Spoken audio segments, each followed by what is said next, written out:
Hello and good morning, cinephiles, and a happy Monday to you. I hope your weekend was pleasant. I hope you had a good time.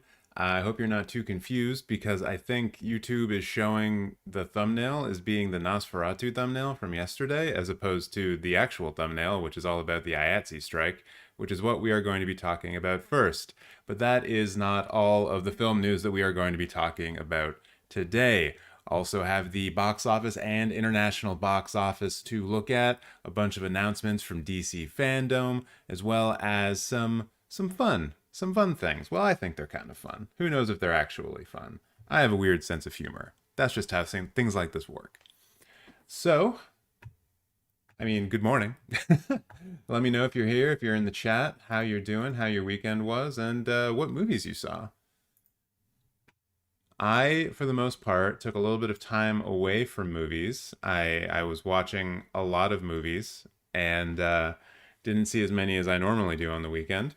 I did see Bergman Island, which was a nice little reprieve from all of the horror films. And I did also see Possessed, the 4K restoration of Possessed at the Fox Theater, which was pretty fun. It doesn't hit as hard the second time, Possessed, honestly. I think it gets you with its over-the-top performances, and then second time through, not as still impressive, but not as mind-blowing, which I assume is only natural. So hello to Dory and hello to Forgotten Forgetfulness. Thank you very much for coming and hanging out so we can all talk about some film news together. So why don't we just get into that right now? Enough yammering from me about what movies I saw over the weekend. Let's do what we're here to do, which is talk about the film news. I'm just going to move that a bit. Yeah, gotta have this stream looking professional. You know what I'm saying?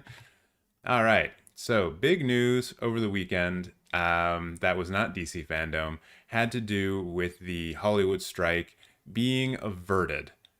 And this news came out on the 16th, so this would have been Saturday near the end of the day.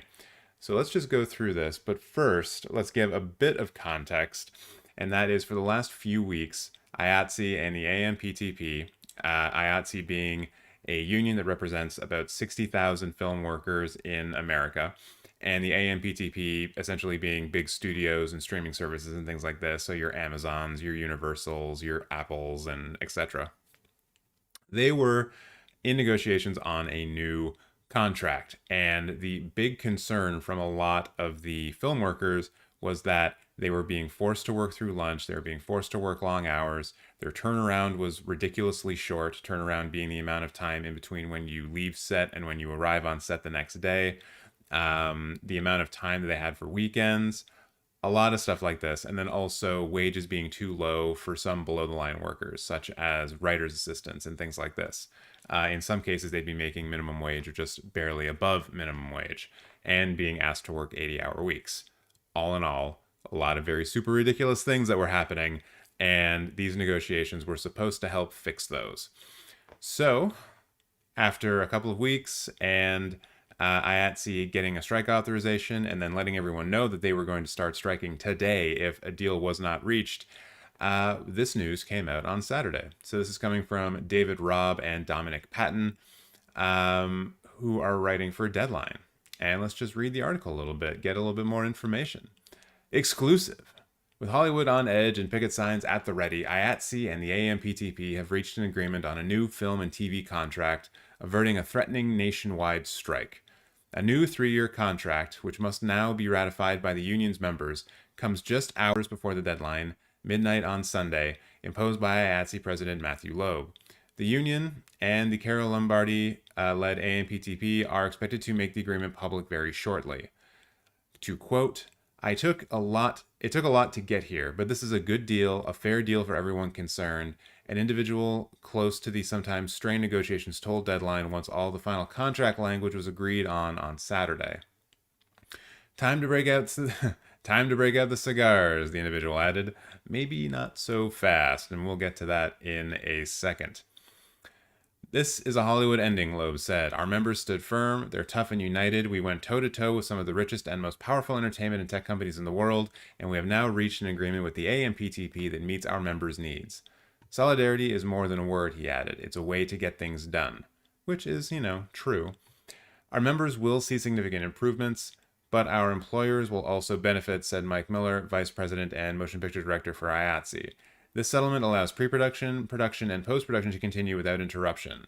Workers should have improved morale and be more alert. Health and safety standards have been upgraded. The deal for the new contract, called the Basic Agreement, is now in the books, but negotiations with the AMPTP will continue for IATSE members to work under the similar Area Standards Agreement in major production hubs such as New Mexico, New York, Illinois, Georgia, and Louisiana. More details are to come, but deal points include improved wages and working conditions for streaming, 10-hour turnaround time between shift, which is now... That's still not enough. It should be 12-hour turnaround time. It should be 12-hour turnaround time, absolutely. MLK Day is now a holiday. It was always a federal holiday. Was it not recognized as such? And to be clear, just because a day is a holiday doesn't mean that you get the day off in the film industry. It just means that you get automatic overtime on that day when you work. Diversity, equity, and inclusion initiatives increased funding of the health and pension plans and a 3% rate increase every year for the duration of the yet-to-be-approved contract, among other changes, which currently is below the rate of inflation, isn't it? That doesn't seem like it's good enough. The AMPTP had wanted to settle the rate increase at around 3% for the first year and then shift down to 2.5% or even less for the subsequent 2 years of the contract. With many of the larger issues resolved late this week, today's talks IATSE and AMPTP going over several smaller but vital matters we hear. Once that was settled, the administrative component had to be dealt with as the deal was actually typed up for all to look over one final time. Though the tentative deal was reached before the deadline this weekend, and things actually really started coming together midday Friday, the situation remained in a state of flux almost right up to the final hours. Union officials were cautioning members about getting too optimistic.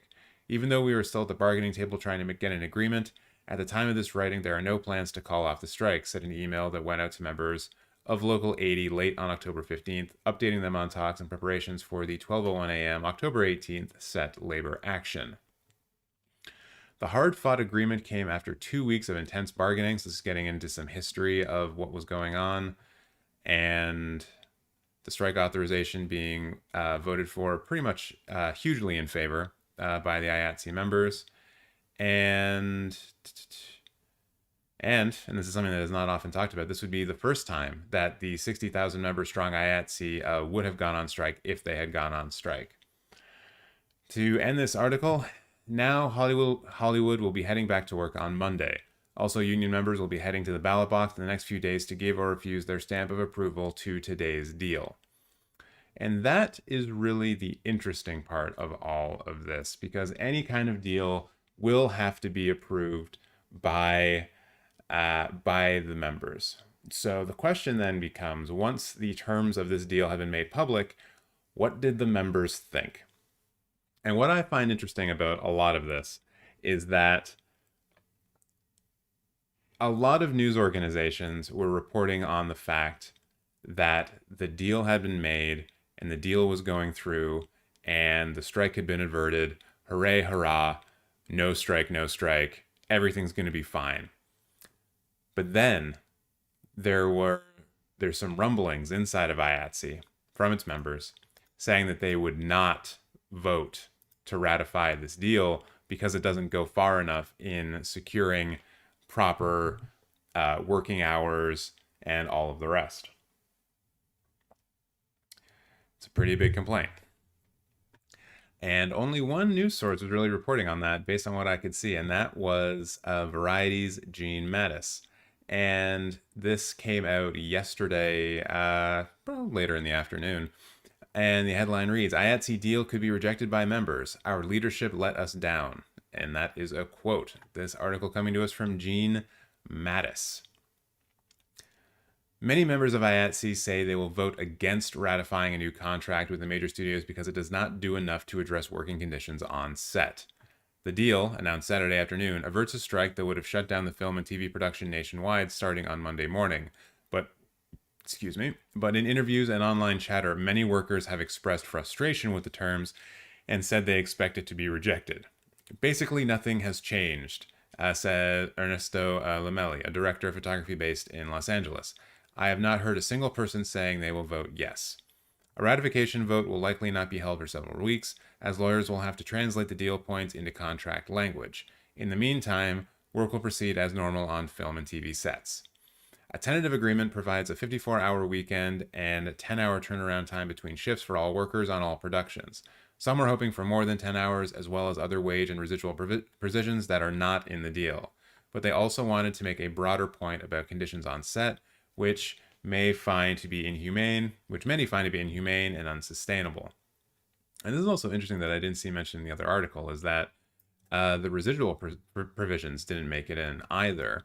So that suggests to me that one of the things that they were attempting to renegotiate in these contract talks were residuals, which in the traditional sense has to do with, and when I say traditional, I mean like theatrical release, distribution on TV stations and things like this for films and television shows.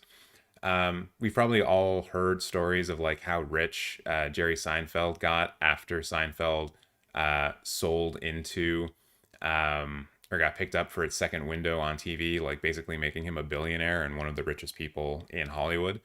And I think a lot of that had to do with either his contract with the thing or with residuals as well. But residuals essentially mean that like every time, you know, a TV show airs on a TV station, or if you're a musician, every time your song gets played and things like this, you get a bit of money. And this is something that based on everything I've read, also extended down to below the line workers, which are basically anyone who's not a producer, a director. Who else would be considered that? The actors, usually. Those are all above the line people. The film workers, the IATSE members, they are below the line people. And so they wanted residuals to be included in this, and this agreement had a lot to do with streaming because, you know, they felt entitled to those same residuals every time. And then, of course, that was going to be a bit of a more difficult thing to figure out, because how do you pay out residuals on something like that? Is it based on how often something is streamed? Is it, you know, if Netflix sells one of their shows to a TV broadcaster or something like that? I don't know if Netflix would ever do that, but in the case that they did, there would have to be provisions for something like that. And from the sounds of it, they just didn't even get that at all. So from a money standpoint, that's just more money that film workers are not making under this deal, which is not a good thing. Forgotten saying, film crews have it tough. I doubt SAG would have to fight this hard. You're right. I think SAG would probably have a much easier go of it. And I think they would also have more exposure because, you know, instead of cinematographers and writers' assistants and costume designers trying to get big companies, big corporations, big news media outlets to care about this strike action and their working conditions, you would have The Rock talking about it. You would have, you know, the biggest stars in Hollywood saying, well, you know what, SAG, you know, what we do is important, and we need to look out for all of our members, and it would just get a lot more traction. So odds are, yes, it would be a lot faster to get this done. So to continue the article, we have a quote. "We wanted to send a message that things need to actually change," said Rowan Byers, a dolly grip in IATSE Local 80. "The 10-hour turnarounds, that's the same shit that's already in my contract. Why would I be excited about that?" That's a good quote. The International Alliance of Theatrical Stage Employees represents 60,000 TV and film production workers across the country, including hairstylists, electricians, prop makers, cinematographers, and editors. The union leadership hailed the deal as a landmark agreement on Saturday. Some of the details have not been officially released, and many members contacted Sunday said they would wait for more information before offering an opinion, but others said that they've been underwhelmed by what they've seen so far. "Overall, it's disheartening," said Theodore Reyes, a gaffer in Local 728. "I do think it will be rejected." The membership rallied for an unprecedented strike authorization vote earlier this month, which passed with nearly 99% support. And we have gotten into that a lot in the past. This also seems to be drawing parallels to the broader labor movement that's happening in America right now. That vote became part of a broader narrative of labor unrest this fall, along with strikes at Kellogg and John Deere. Some believe that by not using the authorization, IATSE leadership squandered a historic opportunity. "This is the one time we as organized labor in Hollywood had the ability to take a stance and make a change," Rice said. we have the potential to shut down production. In general, I feel like our leadership has let us down again. And what I'm interested in here, and I'll have to read through the rest of the article in order to see if it's listed here, but I'm interested to see what actually happens if they say no, if they just outright reject the deal. What does that mean from a negotiation standpoint? Like, are they then forced back to the negotiating table, or does the strike just happen immediately? Because I imagine if IATSE members reject this, the AMPTP is going to shrug their shoulders and say, well, we tried and we had an agreement, but now you guys don't want one, so we don't really feel the need to go back to the table. And then, is it an automatic strike, or is it still maybe some posturing? Will they try to have negotiations? I don't really know. But if this goes through, and the general sentiment that we've been seeing of people being quoted here and elsewhere on Twitter, what will that mean? And I feel like it does mean that we're still heading towards a strike. It'll just be further off into the future, maybe a couple of weeks down the road. For many outside the union who would have been affected by the strike, the deal was met with relief. But some IATSE members have been looking forward to picketing outside major studios, which would have drawn nationwide media attention to issues like 14-hour workdays on film sets. For years, we've normalized and internalized all these abusive situations, said Ann Fader, an assistant production accountant in New Orleans.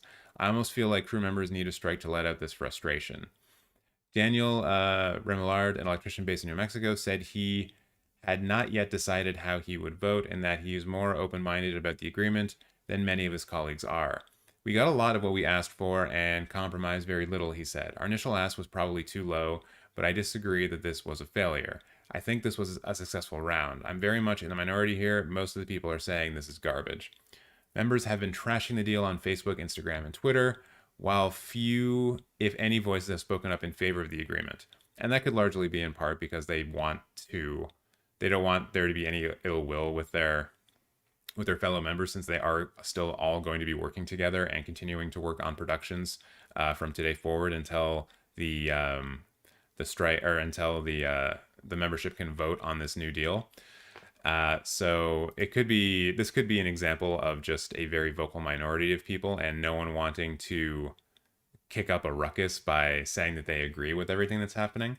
But we will have to wait until the vote to know that for sure. From the sounds of it, it is fairly widespread throughout the union's membership that this is a bad deal. But once again, we'll just have to wait and see. I think emotions are high right now, he said. On Friday, we cleared stages. We said our goodbyes. We shook hands like, see you guys in the brave new world. Now it's see you Monday. And I wonder as well, because they had to do all of that stuff and cleared stages and things like that on Friday, if, like on Monday, they're going to have to work overtime to put everything back the way it was and then get back to work. I really hope not, but that's probably what it's going to be. So that's where this stands right now. I have not seen any updates beyond this. And honestly, I don't think there's going to be any other updates until all of the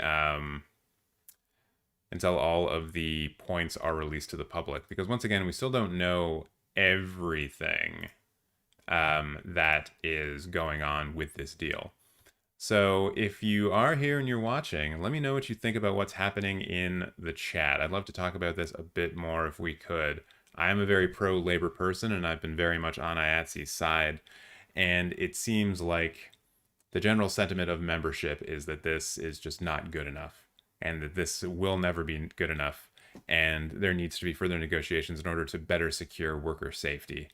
I would love to hear more from the union as to what was agreed to, because in these articles, we hear about things like the working hours still being 10-hour turnaround time. A 54-hour weekend is not good enough in my mind. That's not good enough at all.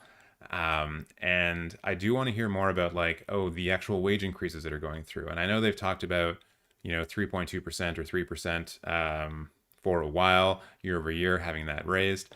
But what does that mean practically? And what does that mean for the people who are earning close to minimum wage? Are their salaries going to be increased above that? And then they also get the 3% every year? I would hope so. But for someone who's making near minimum wage, which I'm not even sure what the minimum wage in California is. Let's check on that. California minimum wage.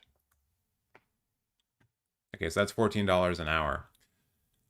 So if you're making $14 an hour and you get told that you're getting an increase of 3%, you're not making a lot of money.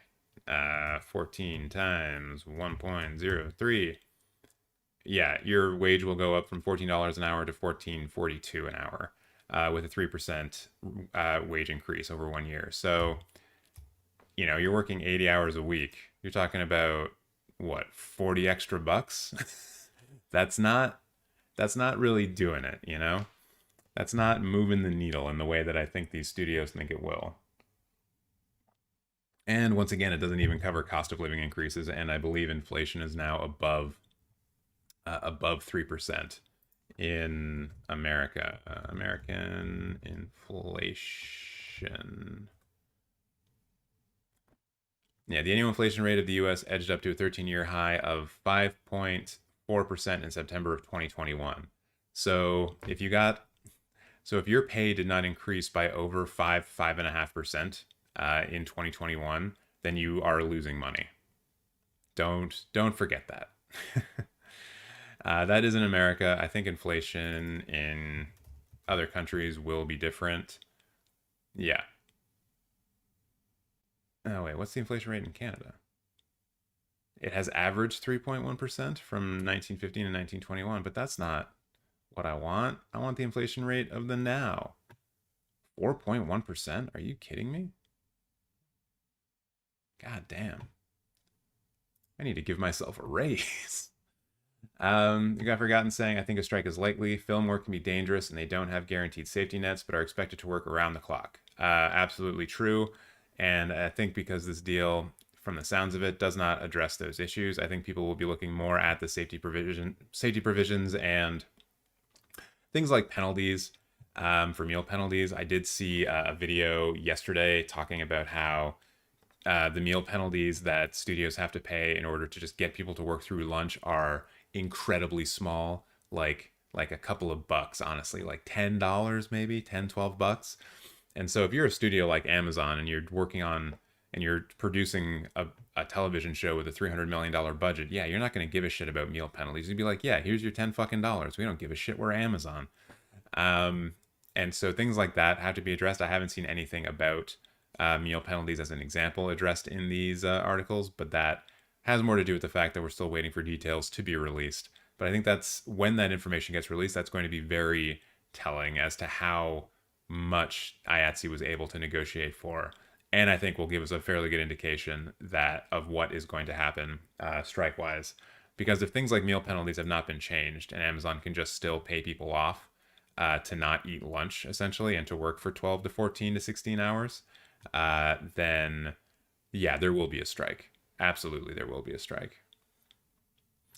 So now, I'm going to move on from this whole thing. And by the way, can everyone here who's watching, can you let me know what thumbnail you saw when you clicked onto this video?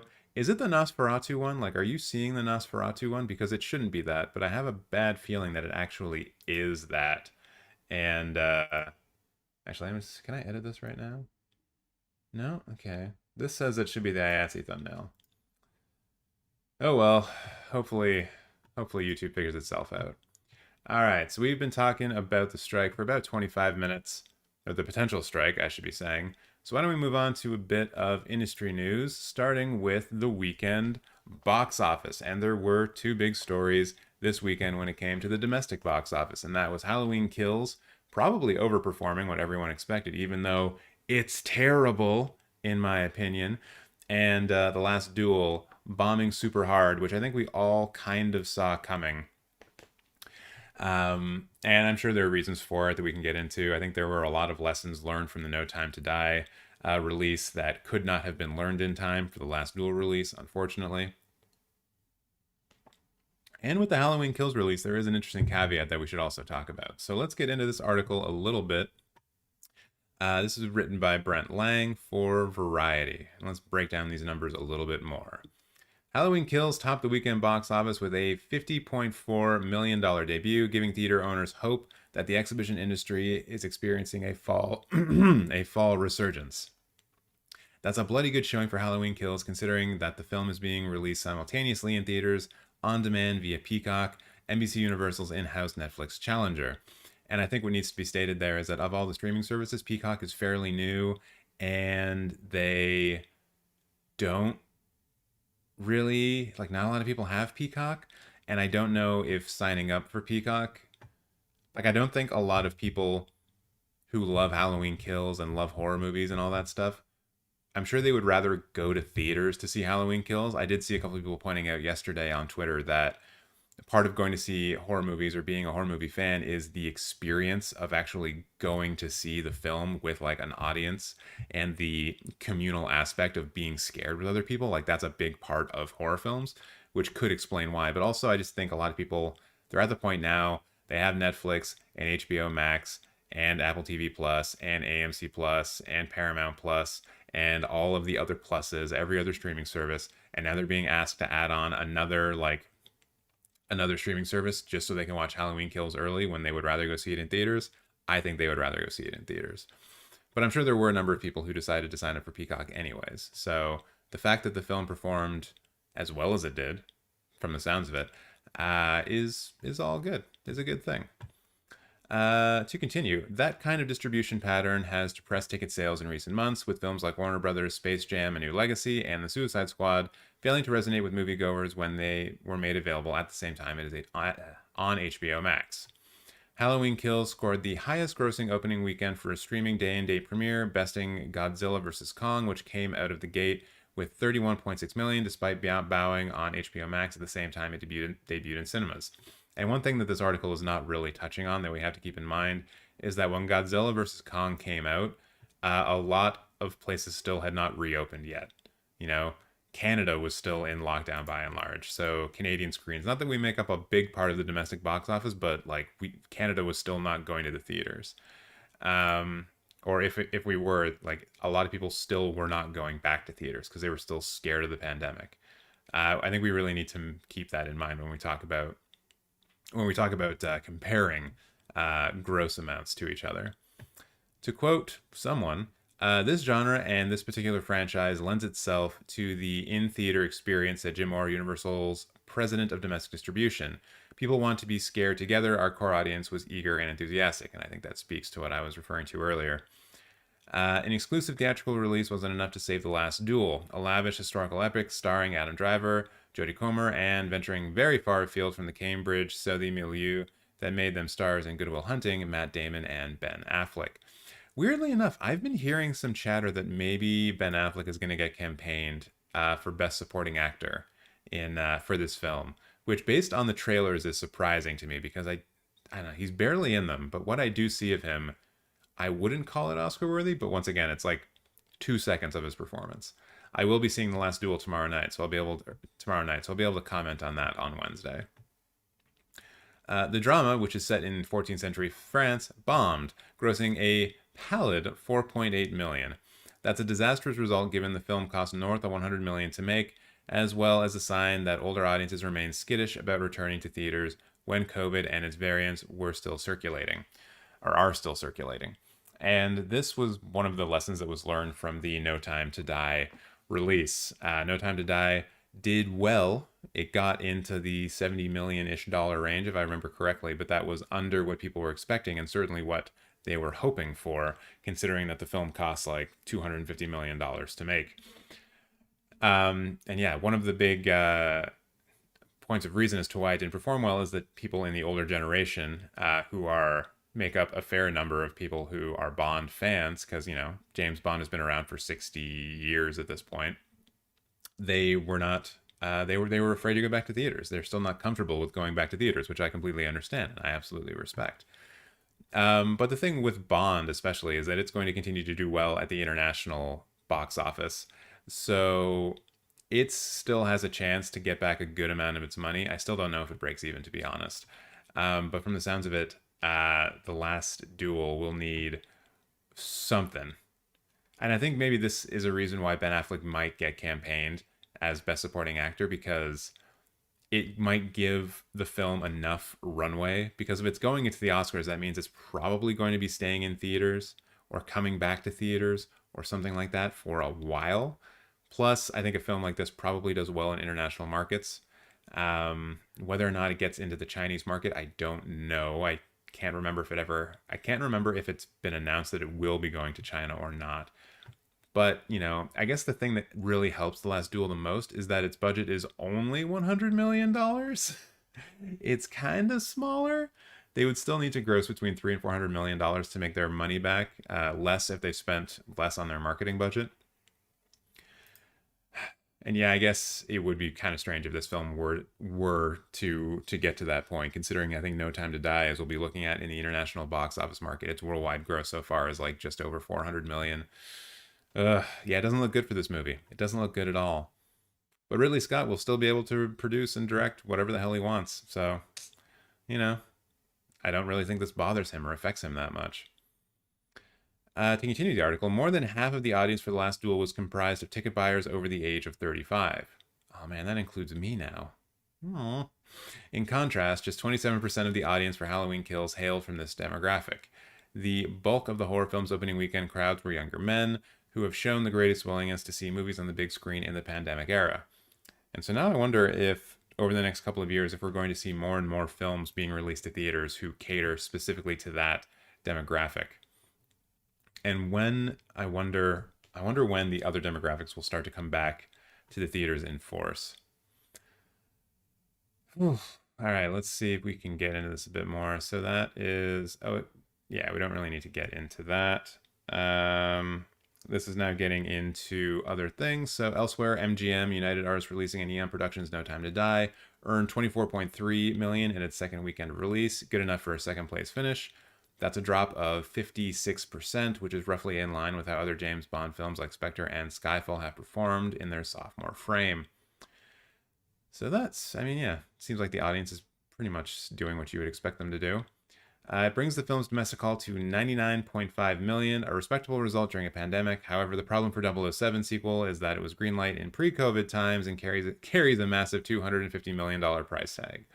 And honestly, I don't know how much they're sweating this. To be perfectly honest, I don't know how much they're sweating this, because this film will be released on, you know, Ultra HD, 4K, Blu-ray, what have you.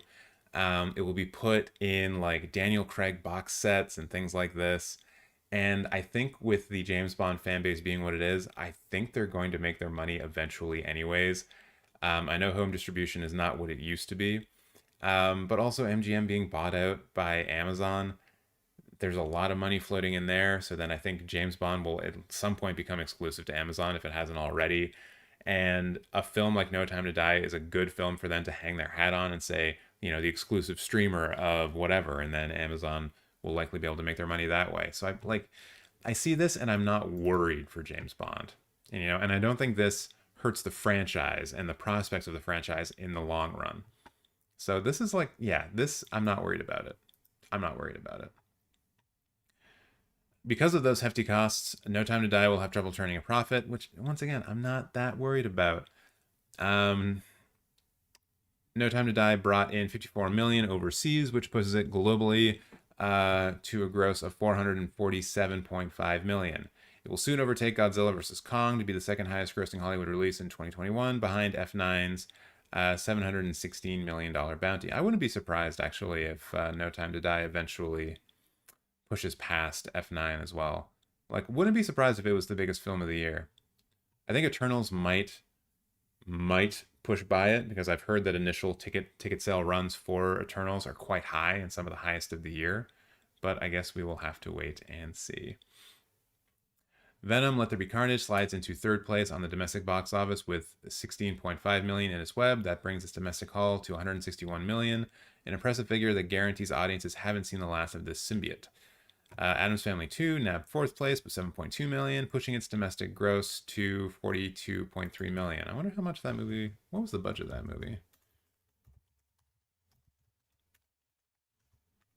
Come on, type properly, TJ. The Addams Family 2. I did just realize that both of the Addams Family live action films from the 90s are on Netflix. So I might go back and rewatch a couple of those for some fun stuff. We don't get a budget. Boo earns. Boo earns. What about your search budget? This is the kind of quality. Oh, $24 million budget. They only need to hit 100 million to. Come on. 100 million to make their money back. They're doing fine. I also forgot, and thank you for letting me know that you didn't see the Nosferatu thumbnail. That makes me feel a lot better. All right, so that's the domestic box office 1 through 5. Halloween Kills, No Time to Die, Venom, Addams Family 2, and The Last Duel. Probably better than everyone expected as far as overall box office, especially Halloween Kills doing a good amount of work on that, and disappointment for The Last Duel. And I'm kind of rooting for that film now, which is not, the best place for me to be in as I go. As I'm saying, I'm gonna be seeing it tomorrow, and I feel like I'm just gonna be like a little bit biased towards it. I'm just gonna be like, yeah, you're a good movie. Ah, you did such a great job. Like I'm gonna be giving it a participation award. That could be actually how I mentally start thinking about it. So keep that in mind if I'm talking about it on Wednesday after I see it. All right, so now we're just going to get some more numbers here for the international box office. We've already talked about No Time to Die in the last one, so I'll probably skip over that here. But this is coming to us from Nancy Tartaglione, writing for Deadline. Venom, Let There Be Carnage, gobbles 62 million plus in wider offshore debut and hits 284 million globally. So, update on this article. Sony's Venom Let There Be Carnage chomped a big chunk of the international box office this weekend as it swallowed $62 million mouthful from 44 overseas markets. That follows from the symbiote's record-breaking Russian and Latin American starts over the last few weeks. The Tom Hardy star now has grossed 115 million overseas and 283 million global. While dates were switched up, the current pillow between Bond and Dune has done Venom well. With 41% of its offshore footprint released, the film captured the #1 spot in 39 markets and outpaced Shang-Chi and the Legend of the Ten Rings by 102%, Black Widow by 76%, and No Time to Die by 34%, and F9 by 17% at the same point in release in like-for-like markets. That's pretty impressive for Venom, honestly. And I love stats like that, actually. That's great. Let's get more stats like that.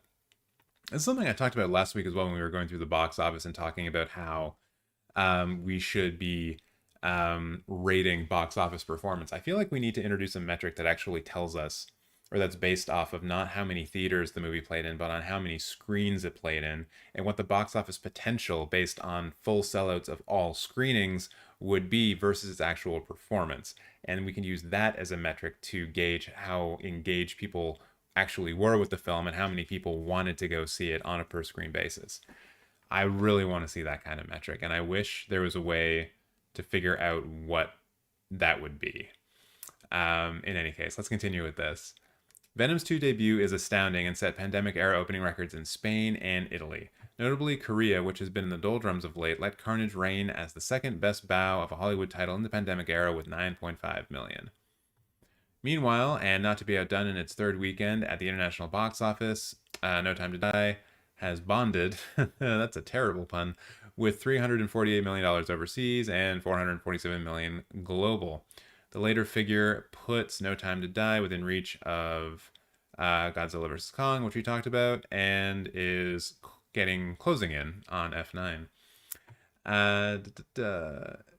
No Time to Die added 54 million from 72 combined Universal and MGM markets this session, and is currently running 13% behind Spectre and 6% behind Skyfall, which is actually pretty good considering this is a pandemic era release. So I think that will be seen as a success internally at Universal, MGM, Sony, whoever owns James Bond now. And this is one that we didn't hear about in the last one, but Dune, the one that we have to watch out for, has extended its rollout next week, including in China, where it currently leads pre-sales for the frame, added 8.5 million this weekend on about 5,000 screens in 36 markets. The international running is currently excuse me. International gross is currently $129 million for Dune. So it's already made back its marketing budget, probably. Maybe. Before Dune gets to China, local blockbuster The Battle at Lake Cangjing added another 72 million in 3-day weekends and has now grossed about $763 million. Y'all, Hollywood doesn't really matter anymore. Internationally, it doesn't. The amount of the box office receipts that come out of China are insane. And I think the only thing really standing in China's way is its domination of the international markets. And I'm sure there are a number of Chinese films that do much better in certain territories than Hollywood films do. But from just a dollar for dollar perspective, the performance of Chinese films of the last couple of years is ridiculous. Absolutely ridiculous. Mayon is seeing a what is this? It's probably, I mean, Mayon is probably eyeing an $843 million finish for the propaganda pick, which would put it above Hi Mom as #1 movie of the year worldwide. IMAX has now grossed $34.6 million on the film, which is the 4th biggest local language title of all time. Goodness me. In terms of how COVID continues to affect offshore markets, Southeast Asia is slowly coming back, while Australia is now at 32% lockdown, which is an improvement. Restrictive measures have tightened in Russia, with 36 out of 85 regions requiring a vaccination certificate or a negative test to attend cinemas. Yeah, but that doesn't... actually, I guess that could restrict things. Fair enough. Fair point. So Forgotten saying they haven't seen any of these films yet. Well, that's okay. I guess it depends on where you are in the world. I don't really know where you're from.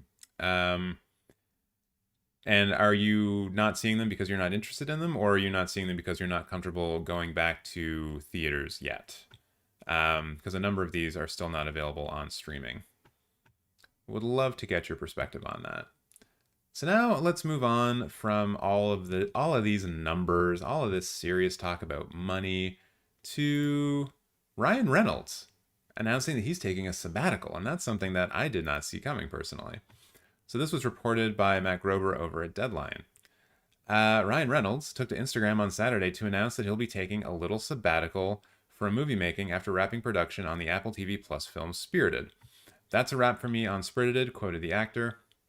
"I'm not sure I've been ready to say yes to a film this challenging even 3 years ago," the actor-producer wrote. "Singing, dancing, and playing in the sandbox with Will Ferrell made a whole lot of dreams come true, and this is my second film with the great Octavia Spencer." Reynolds added that with this latest shoot completed, it's the perfect time for a break. "I'm gonna miss every second working with this obscenely gifted group of creators and artists," he continued. "These days, kindness matters as much as talent. I've been lucky to work with folks who are flush with both." Reynolds' hiatus comes following the release of two 2021 action comedies, Lionsgate sequel Hitman's Wife's Bodyguard, and Free Guy, a major box office hit from director Sean Levy. He'll next be seen opposite Dwayne Johnson and Gal Gadot in Rawson Marshall Thurmber's globetrotting Netflix action pick Red Notice, which is scheduled for release on November 12th. Reynolds also served as a producer on Spirited, which is a musical retelling of Charles Dickens' classical novella A Christmas Carol. Ooh, I guess that'll be coming out next year.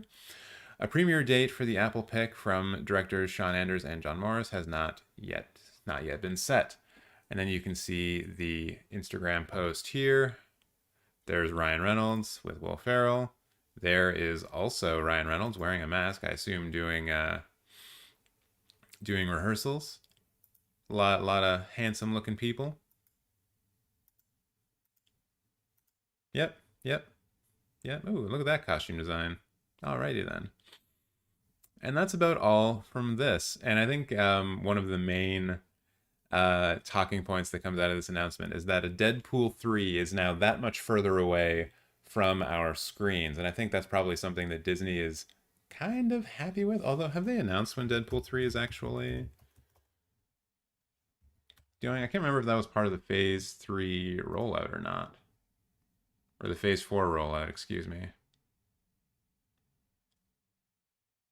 Does anyone in the chat know if Deadpool 3 has a release date? So yeah, so this is saying depending on when it starts filming in 2022, there's a chance we could see it in 2023. But from the sounds of it, if Reynolds is taking a break and they don't have an actual release date set for it, then maybe not. Might be November 2023. I guess it depends on how much of a break Renolds actually ends up taking. Because I think for getting a November 2023 release date, they would want to be shooting in the summer of 2022, which means that he'd be taking a little sabbatical of what, like 3 months, 4 months, 5 months? That's not really a sabbatical. It's not that much time off. So if anyone's heard different, let me know. But from the sounds of it, we don't really know what's happening with Deadpool 3. And actually, let's just take a look at the Marvel Phase 4 release dates. It'd be great if there was just like a list. Yeah. So we have everything up to Guardians of the Galaxy Volume 3 scheduled into mid-2023. And nothing about Deadpool, which I can't remember if Deadpool's now going to be part of the MCU or not, or if he's going to be counted alongside of it. But obviously Disney does not want Deadpool 3 to be conflicting with any of these. Josh is saying thinks Deadpool 3 is part of Phase 5. I haven't heard anything about Disney saying anything about Phase 5. So where are you hearing that from? Or are you just taking a guess? Because as far as I know, Disney is only focusing on Phase 4 releases right now. And I don't even think they've announced like what the end of Phase 4 is going to look like. Like what kind of Avengers-esque film is going to be the thing that ends Phase 5. Or sorry, ends Phase 4, excuse me. So yeah, I don't know about that. But a Deadpool 3, looking at this, likely, let's see. Well, yeah, with Ryan Reynolds going on sabbatical, it's definitely not going to hit this release date between Black Panther, Wakanda Forever, and the Marvels, because I'm pretty sure Black Panther, Wakanda Forever is filming right now. So that's not going to happen. And then between November and February, they're not going to release a Deadpool film, because why would you? That's a terrible time to release a film. Unless they think Deadpool 3 is a Christmas movie, which would be hilarious, but once again, it would also probably need to be shooting right now. So I don't see that happening either. So then we're probably looking at... would they do a March release in 2023? They'd still have to be shooting in 6 months to reach that.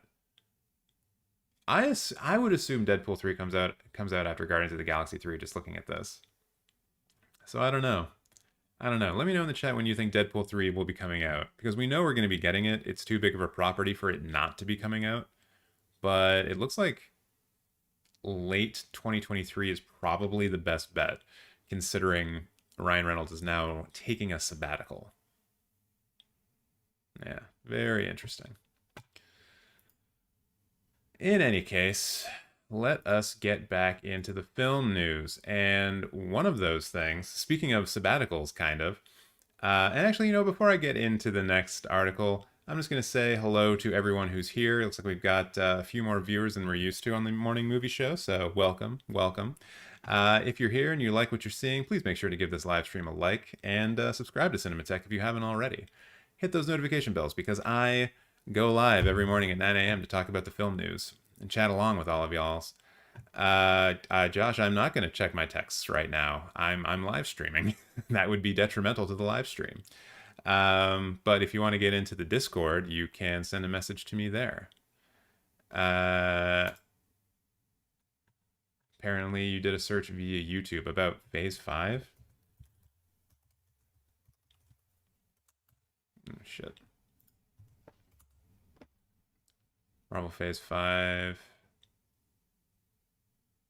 Did they actually do this, though? Confirm the presence of Fantastic Four in the MCU. Oh, and that's going to be part of Phase 5.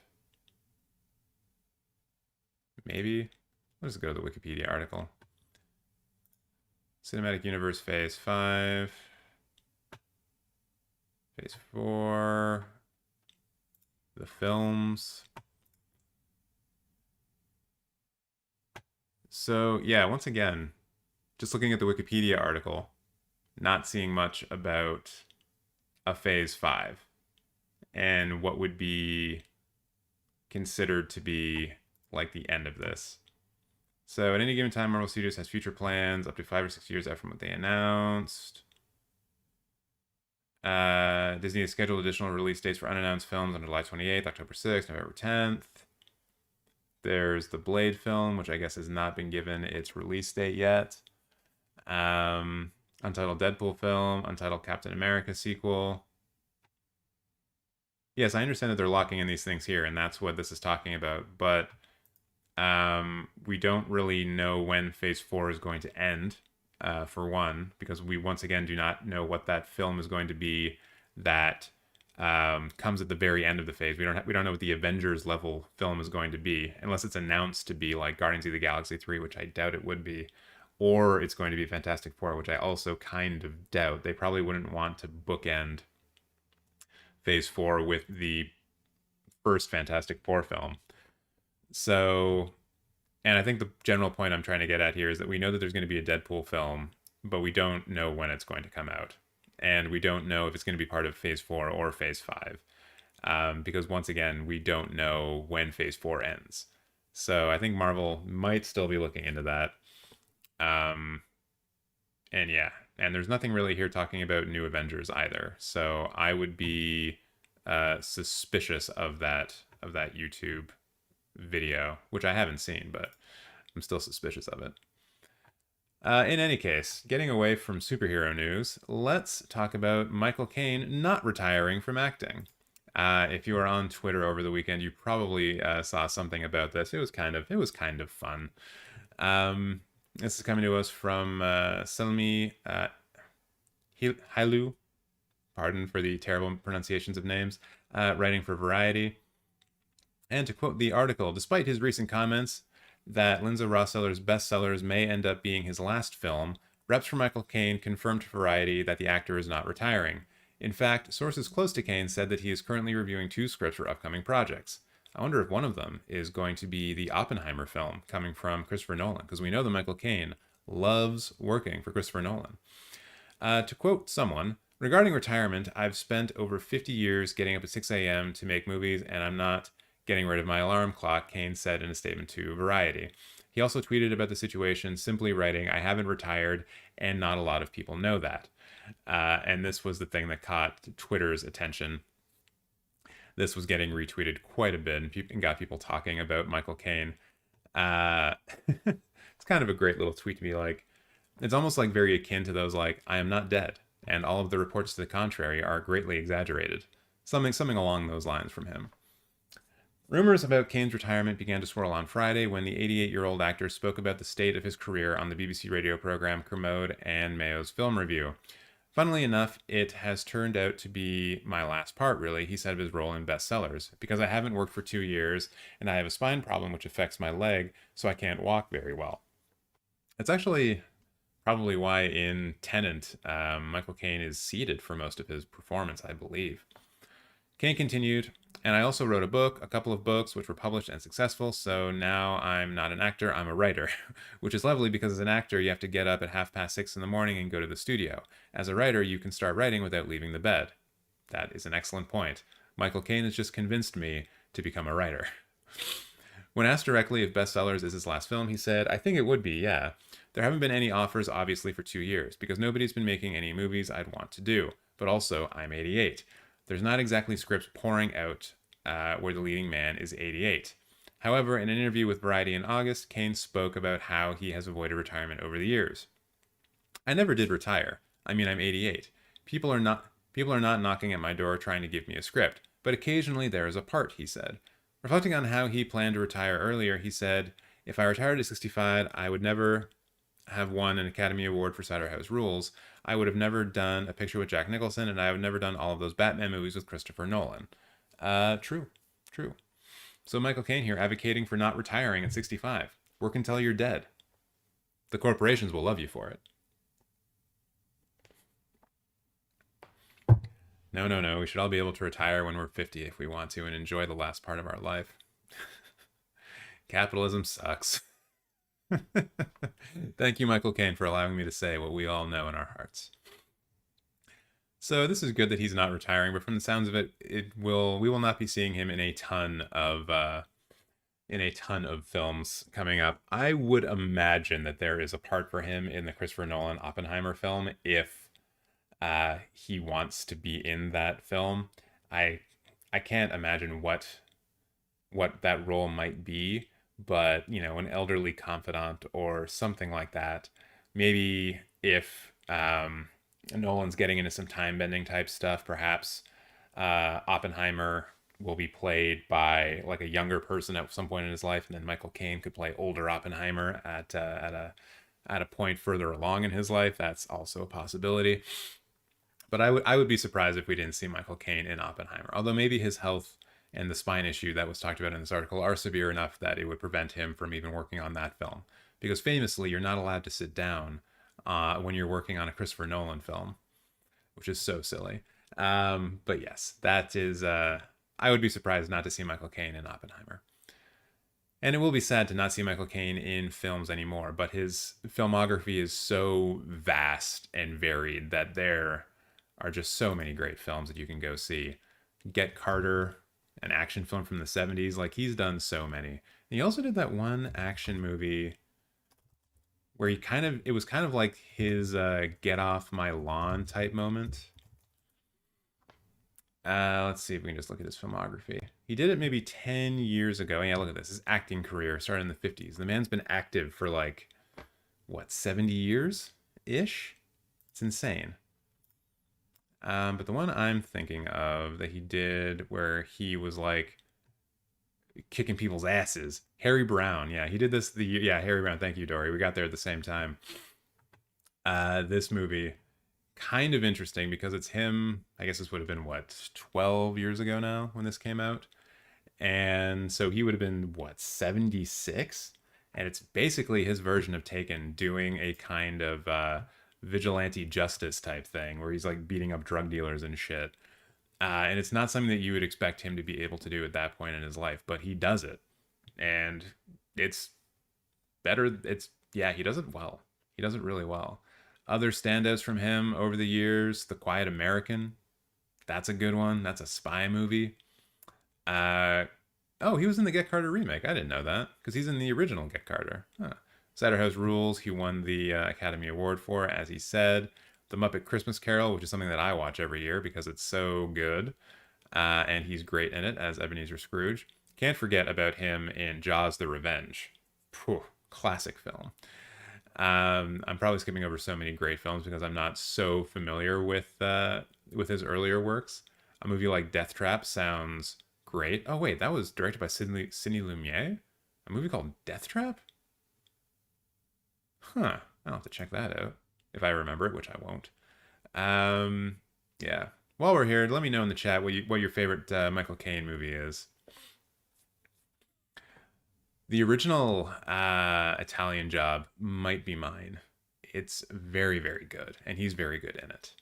I'm also trying to think if there's anything else.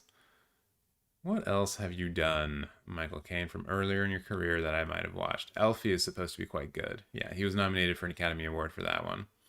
And Sleuth, from the looks of it, he was nominated for an Academy Award for that one as well. Oh, and he did that with Laurence Olivier. Shit, I might have to watch that. It looks like Alfie was his first nomination for an Academy Award. Oh, he was also in the Day the Earth Caught Fire? But he was uncredited. Okay. Yeah, that's a good one. That's a nice B level science fiction. We got two people. We got Josh and Forgotten saying Dirty Rotten Scoundrels. Dirty Rotten Scoundrels was their favorite. When did that come out?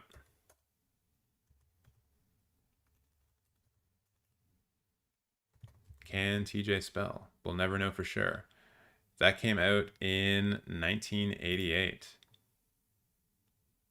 Steve Martin and Michael Caine. All right, I don't even think I've seen that one. So many that I have not seen. But yes, a lot of great stuff that we can see. So even if Michael Caine does retire, we can always see him anew in many, many other films. So now with that done, let's move on to a bit of film award news with the Hollywood Foreign Press Association being kind of dicks. Story is coming to us from Deadline, being written by Tom Tapp. Critics' Choice president rips vindictive HFPA over new Golden Globe dates. So, for those of you who are just joining in, the Hollywood Foreign Press Association, they were accused of being way too white and not very diverse. And NBC,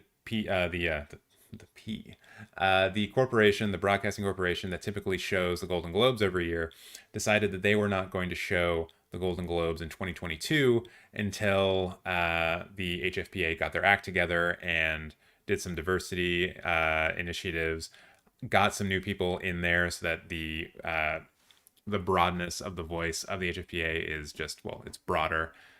A lot of the words I'm saying don't make sense in the way that I'm saying them. In any case, the HFPA was told, be less white, and now they're less white because of hiring initiatives that they've done in order to increase their membership, which is a good thing.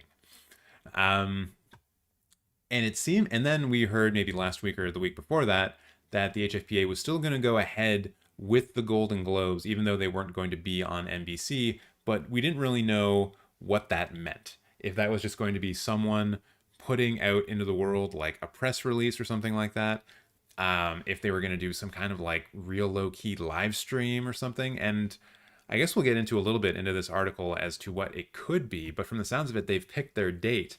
And the Critics' Choice Awards, which are going to be broadcast on the CW in America this year, they're none too pleased with the date they've chosen. So let's get into this article a little bit.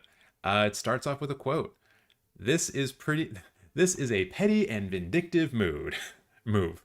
It is actually an insult to the industry, said Critics' Choice Award President Joey Berlin of the Hollywood Foreign Press Association's rescheduled July 9th date for its show. That happens to be the same night the annual Critics' Choice event, which, unlike the Globes this year, will be telecast, and in this case on the CW. While the Globes date was announced today, Berlin notes, we had announced the date of January 9th for the Critics' Choice Awards some time ago. The studios are all planning on it and have set after parties at the Fairmont Century Plaza. The Golden Globes were on record as not taking place, and NBC canceled the telecast for this year in hopes they would get their house in order again to be revisited for 2023. We have been moving forward with a very big show with national telecast that will kick off the awards season in style. Although NBC said in May that it wouldn't televise the 2022 Globes and the event surely was in limbo, the HFPA never formally called off the show. Berlin then made a connection between the HFPA's many organizational issues and today's announcement. This kind of behavior by the HFPA only reinforces why we have expanded our international branch as a place for legitimate journalists, he said. Ooh. Including some former members who left HFPA over their well-publicized divisions and behavior. He continued, I feel sorry for the actual journalists there who do what we do and whose careers have been affected in terms of doing interviews, screenings, and all the things we need for our profession. This is a very low thing to do, putting nominees, winners, publicists, and others all in a very difficult position, even as the HFPA's own troubles are not currently resolved. This guy is spitting straight fire right now. Critics' Choice Awards TV nominations will be announced December 1st, and nominations for the CCA Film Awards will be announced on December 6th. Wow, this guy is super pissed off. I didn't think he'd be going that hard on it, but he sounds very upset with the HFPA. And I think he's right to be going after the HFPA in the way that he is, but at the same time, we still don't really know what sort of shape or form the Golden Globes are going to be taking on this January 9th thing. Like, it literally could just be a press release being announced, and that's it. If that is the case, I don't know why they would schedule it on the same day as the Critics' Choice Awards, because you should just maybe do it the week after and then actually get a bit of the news cycle to yourself. But I guess they decided to do it differently. And yeah, it does beg the question as to what kind of show the Golden Globes are going to be putting forward. I don't know. Like, I guess we'll just have to wait for that announcement, but they're going to have to announce that soon, right? Like, it's obviously not going to be something that's televised.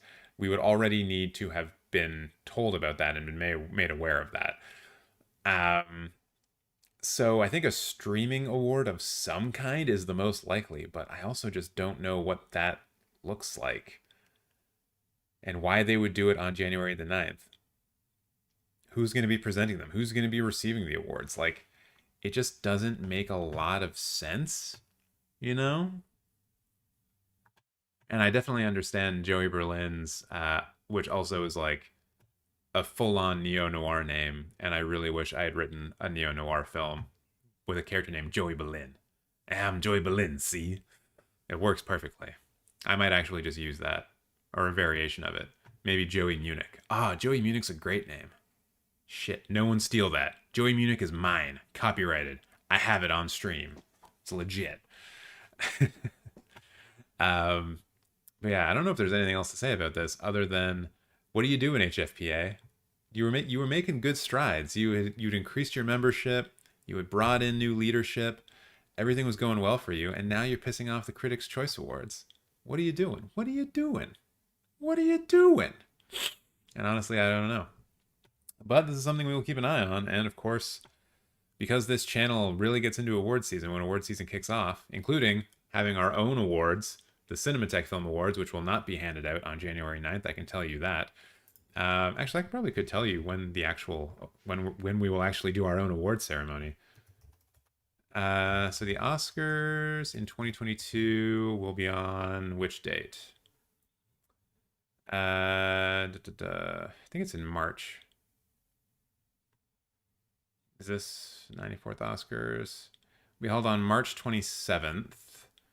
And so then what about the Independent Spirit Awards 2022? Have they been announced? Because they probably would have been by now. Indie Spirit Awards moves up 3 weeks from March 2022, but have they announced the actual date? That their ceremony will move to March 6th next year, 3 weeks ahead of, Indie Spirit Awards. You are seeding that weekend to us? That's so nice of you. So the Cinemateq Film Awards will be handed out on March 26th, because we will do it the Saturday before the Oscars, because we are that important. It will be the first ever Cinemateq Film Awards, and there will be more information coming out about what categories we will have and how people will be able to vote in them, but voting will be open to all, and I think it's going to be a lot of fun. And then we're going to have an award ceremony on the Saturday. It'll be a nice little lead into the Oscars on March 27th, and it'll just be a big old party. Be a big old party. I'll wear a suit or something, maybe. We'll see. I don't know. Suits are lame, but maybe I'll wear one anyways. And that is about all I'm going to say about that for now. Moving on from this hilarious Critics' Choice Awards news, we move on to some festival news, specifically the Sitges. And I'm sorry if you can hear that, but Rocco is using his litter very loudly. Oh, hopefully you can't hear that. But yeah, Sitges, which I really need to learn how to pronounce, but I think I'm getting it kind of close, is one of the largest genre film festivals in Europe, and coincidentally, the world. Although I don't know if it's on the same level as Fantasia or Fantastic Fest in North America. But they've announced their winners. They've announced who has won over there. So to read the headline, and this is coming to us from Emilia Jesus. It's a simple last name to read, TJ. God. And I slept well last night. Emilio Mayorga. So simple. Writing for Variety. Vladimir Johansson's Icelandic-Swedish-Polish drama Lamb, starring Naomi Rapace, who you all know from The Girl with the Dragon Tattoo and Prometheus, was awarded Best Film and Actress for Rapace at the 54th edition of Sitges, International Fantastic Film Festival of Catalona, which wrapped on Sunday. And for those of you who are in North America, Lamb is out right now at theaters, so you can go check it out whenever you want to watch it. I see we have Dory getting in the chat, letting everyone know that they should not watch it, even though it's an award-winning film. I remember Dory was in the chat last week talking about how much they hated Lamb, so yeah. Take that for what you will. I will probably still end up seeing it because it is an A24 horror film. and a folk horror film at that. So it's kind of like catnip for me, but you have to, gotta respect, because Dory sees a lot of films. And actually, we didn't talk about it, but Dory, you saw A Chinese Ghost Story 3, 2, and 1, as well as Sanak and the Last Duel and The Wailing. So, this is a guy who watches a lot of diverse content. In any case, let's get back into this article. The prizes add to an originality prize, which the film received when competing at July's Cannes en certain regard, which is also another fairly prominent award to win. Lamb is a horror comedy combo, follows protagonist Maria, played by Rapace, a woman living with her husband in the total loneliness of the Icelandic countryside. According to Variety Review, creepy, funny, weird, sad, Lamb proves just how far disbelief can be suspended if you're in the hands of a director and a cast and an SFX puppetry department who really commit to the bit. Lamb is produced by Go to Sheep, Black Spark Film and TV, and mandates with New Europe Sales and A24 attached. Rapace shared Best Actress honors with Susan Jensen in Peter Brunner's Lucifer. Justin Kurzel took Best Director for Art House Chiller Nitrem, which played Cannes competition this year, with its lead, Caleb Landry Jones, snagging Best Actor. Applauded, he repeated at Sitges, where he won the award ex unico with France Rogowiski for Lucifer. A lot of words here that I don't really know. Main jury members, this gets into the jury. I don't think we need to really get into that. Best Screenplay went to first-time writer-director Camille Griffin for Silent Night, an auteurist horror holiday tale headed by Keira Knightley. And I feel like Silent Night's going to be coming out somewhat soon to the North American market, so that's one we'll be able to look forward to. An international launchpad for Spanish genre fare, this year's fest included films such as Alex de la Iglesias' Viniceferina. I have trouble reading names, and I get into this section, and I'm like, why did I do this to myself? Juanjo Jimenez's Out of Sync, Paco Plaza's The Grandmother, Alberto Evangelo's Visitor, Raul Cherzo and Fernando Gonzalez Gomez's The Passenger, David Casadumon's The Beast, and Javi Camino's Jaquito? I'm not sure about that. Marimuo's...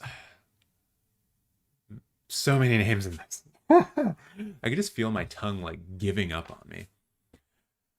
Mamoru Hosada, who was Oscar nominated for Mirari, Spanish Grandmaster Carlos Ciara for The Hunt, and the actress Belen Rueda, The Orphanage, received grand honorary awards at the 2021 festival, whose movies played in 100% occupation capacity theaters. Time Machine awardees took in director Neil Blomkamp, District 9, actress Alice Krige, who was in Star Trek First Contact, and screenwriter Nick Ancosta for TV show Channel Zero. Okay. Sorry, that was just like a weird paragraph all around to read. U.S. production snagged a first feature special mention, Carlson Young's The Blazing World, as well as FX, Philip Tippett's Mad God, music, Anna Lily Ampor's Mona Lisa and the Blood Moon, and Young Jury Awards Mona Lisa and Dashaw's... I'm sorry, this article is written in a way that I don't like very much. I'm still mispronouncing a lot of things, but the way this is being done is bothering me. Ucil Hazlinchikovic for Evolution was honored with the Malay Career Prize, and Fest Brigadoon Showcase recognized Spanish actor Emilio Gutierrez Cabez from Commonwealth with the Nosferatu Award. So I guess I could have just gone into this list, and that would have been a lot easier for me to do. But the best film, and the one that Dory hates the most, is Lamb. Special mention went to The Innocents. Best director was Justin Kurzel. Special jury prize went to After Blue. Really? Really? I saw that at TIFF, and like pretty much everyone hated it. But I guess that's because TIFF is a very specific kind of audience. And because Sitges is the whole thing is a genre festival, it may be more.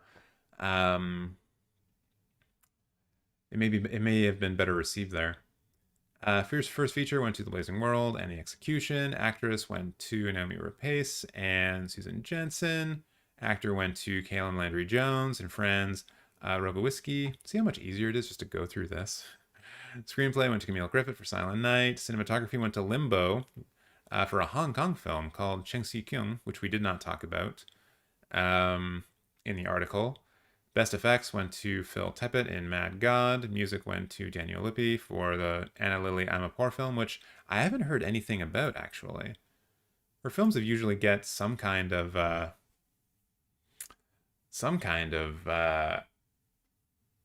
press or something like this. I didn't even know that she was making a new film. She's probably most famous for directing A Girl Walks Home Alone at Night, the Iranian vampire film from a few years back. Then we also had the New Visions Award being awarded to Best Film.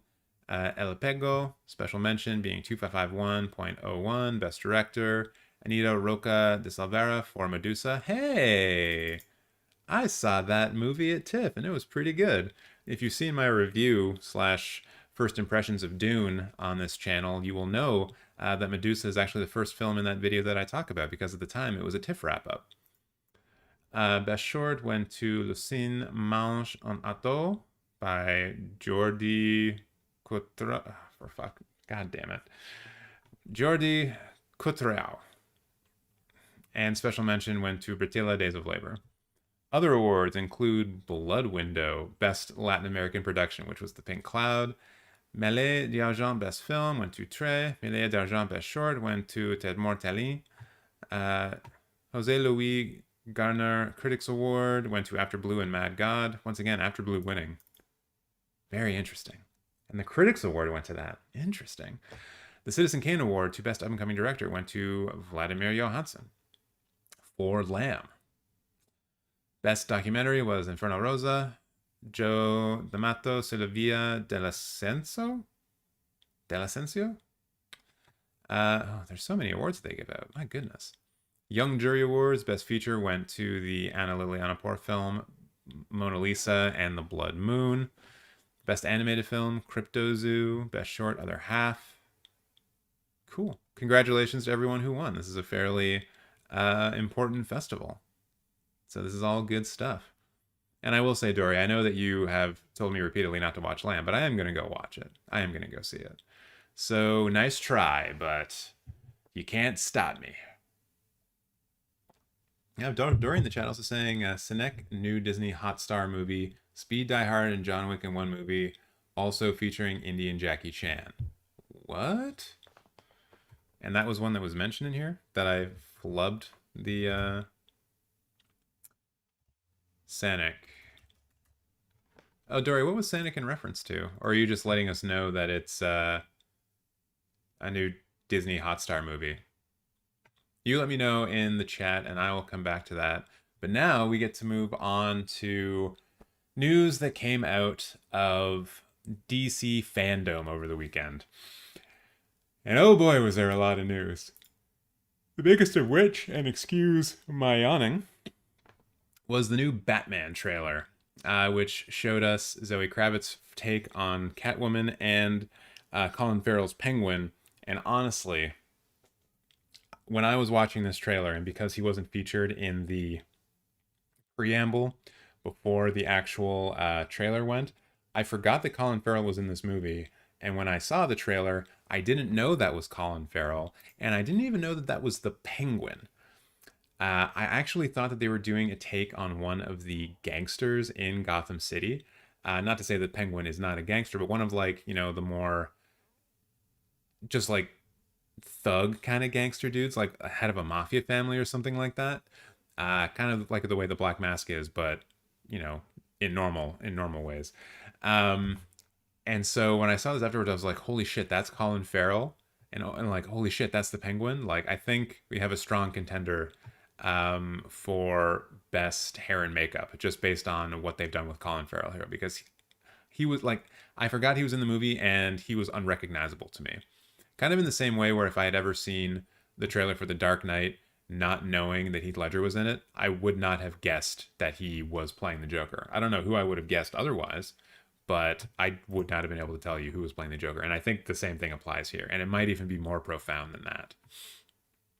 So, to quote the article written by Adam B. Very over at Variety, The first trailer for The Batman, starring Robert Pattinson, which debuted on Saturday during the DC Fandome virtual fan event. And to say it's the first full trailer is a bit misleading because they did have a trailer at the previous Fandome, which was 2 minutes in length.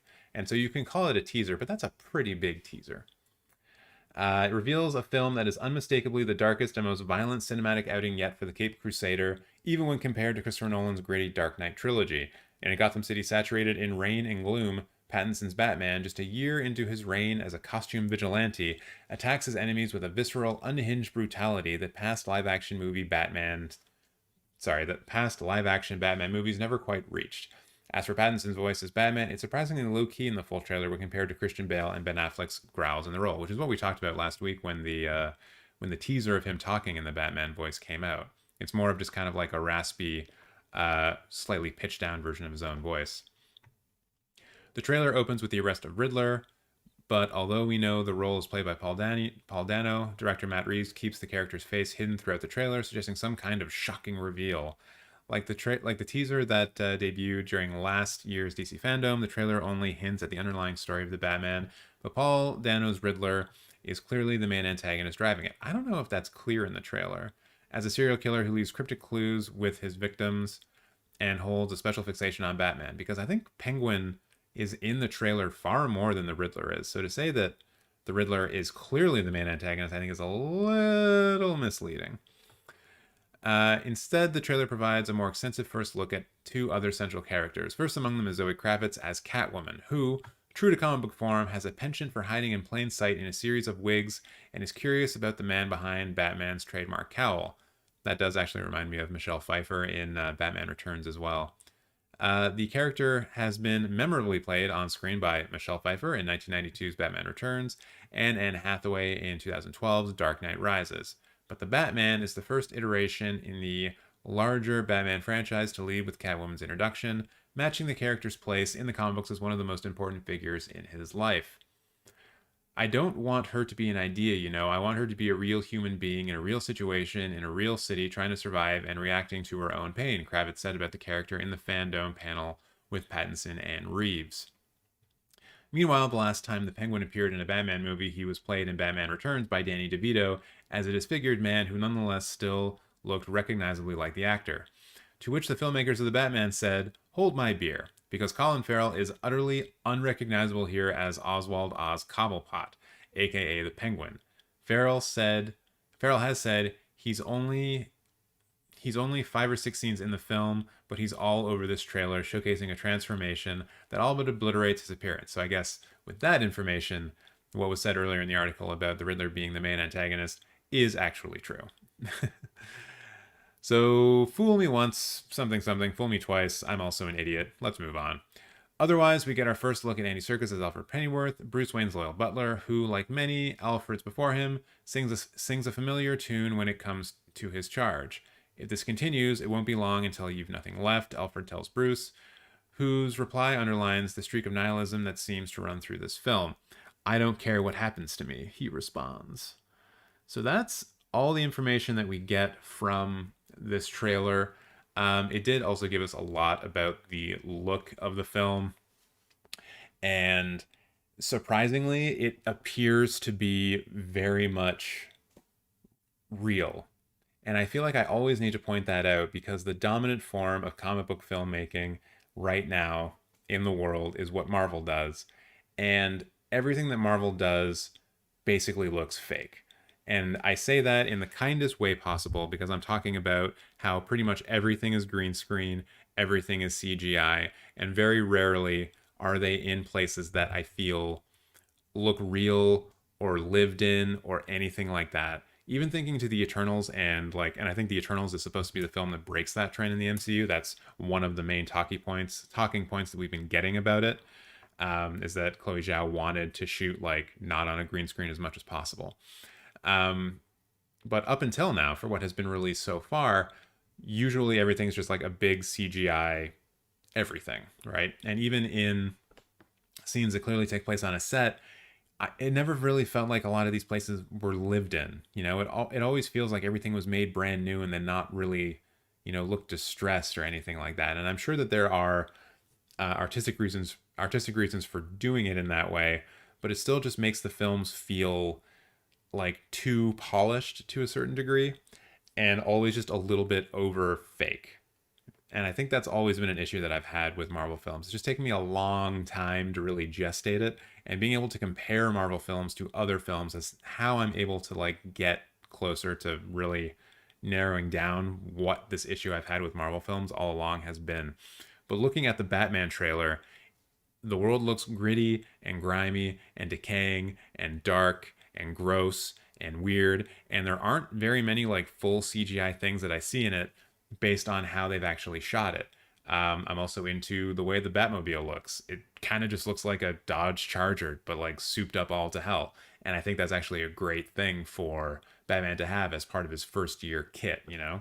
He's just kind of learning and figuring out who he is. He's not just all of a sudden going to have a bunch of awesome gadgets.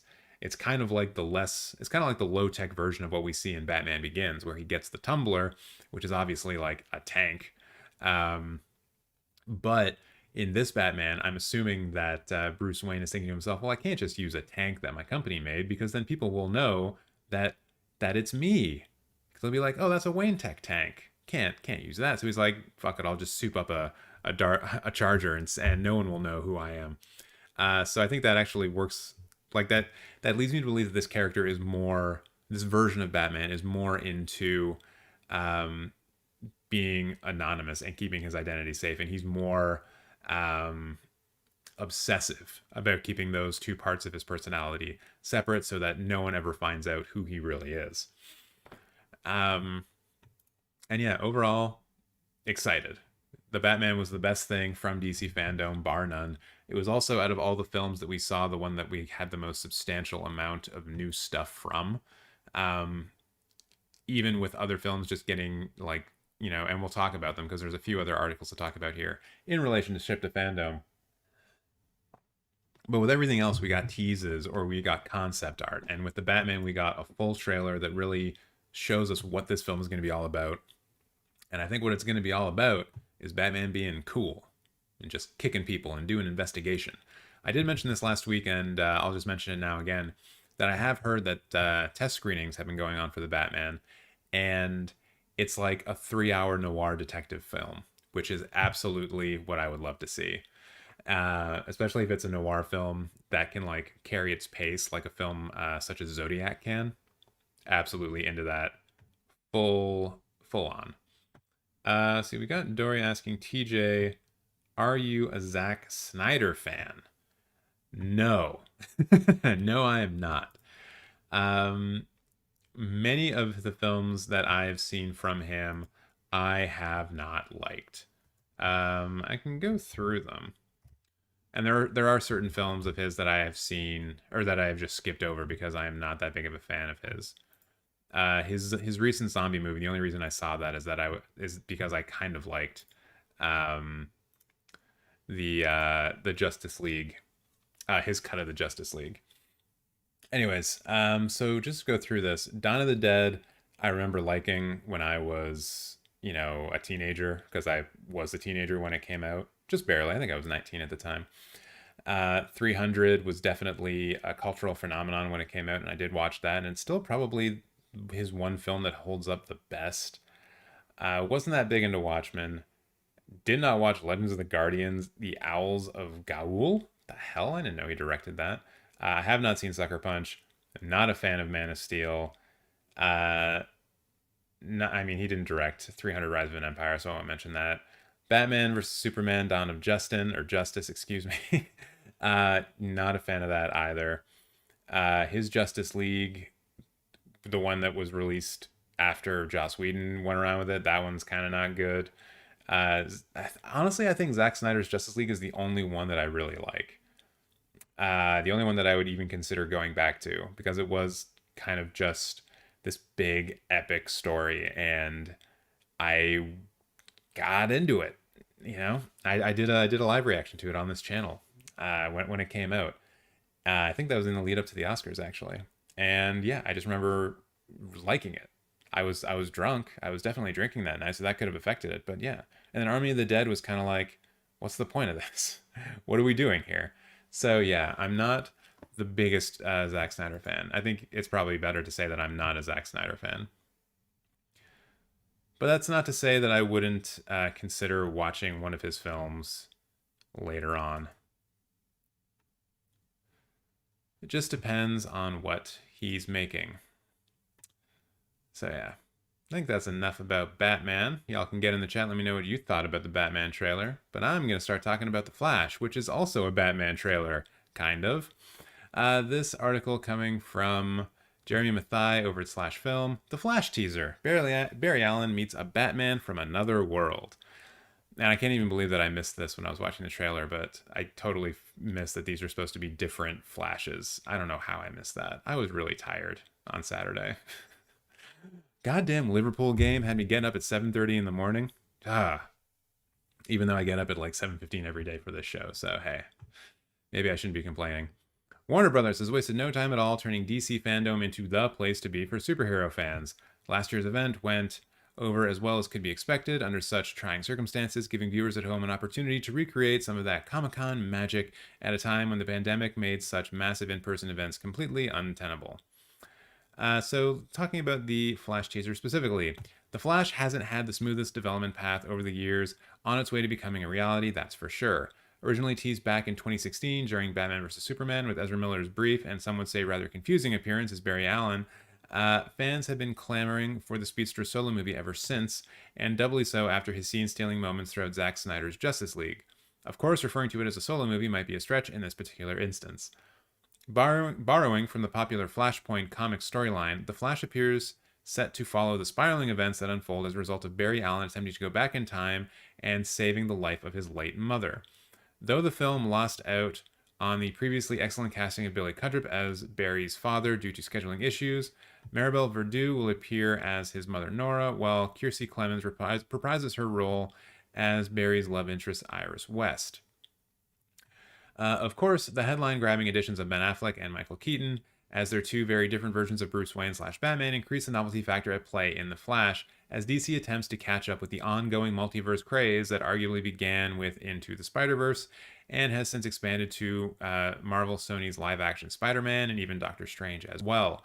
The cast of The Flash is rounded out by Ron Livingston stepping in as Henry Allen, Tamura Morrison as Aquaman's father Tom Curry, and newcomer Sasha Cale as Supergirl. After a revolving door of filmmakers joined and eventually parted ways of production, The Flash is directed by Andy Muschietti, who did It and It Chapter 2, from a script by Christina Hudson, written by who did Bumblebee and Birds of Prey. And Birds of Prey was pretty solid. The Flash is due to hit theaters November 4th, 2022. And what this article is glossing over is that we had Michael Keaton in this trailer. Michael Keaton's Batman was in this trailer, and it was cool. Because they do a shot from behind, and we see the pointy ears, and then he's about to Flash is about to remove the thing from what is obviously the Batmobile from Batman and Batman Returns. And we hear like a holy shit type thing in the trailer. And yeah, I think part of this teaser is meant to just get people, especially people like me who remember seeing the Michael Keaton Batman films when they were kids. I had those VHSs, especially Batman Returns, and I played that one a lot. Did I have the VHS for Batman? I don't know. I might have only had Batman Returns now that I think about it. But yes, we did see Michael Keaton. We heard Michael Keaton. We saw the back of his head. We saw the outline silhouette of his Batmobile. And that just makes me all kind of nostalgia happy in my stomach. Who knows if this movie's going to be any good. I remember, everyone really loved It. A lot of other people didn't like It Chapter 2, although I liked It Chapter 2. And the writer seems like a good writer. I did like Birds of Prey, and Bumblebee is, the best live-action Transformers film that we've ever had.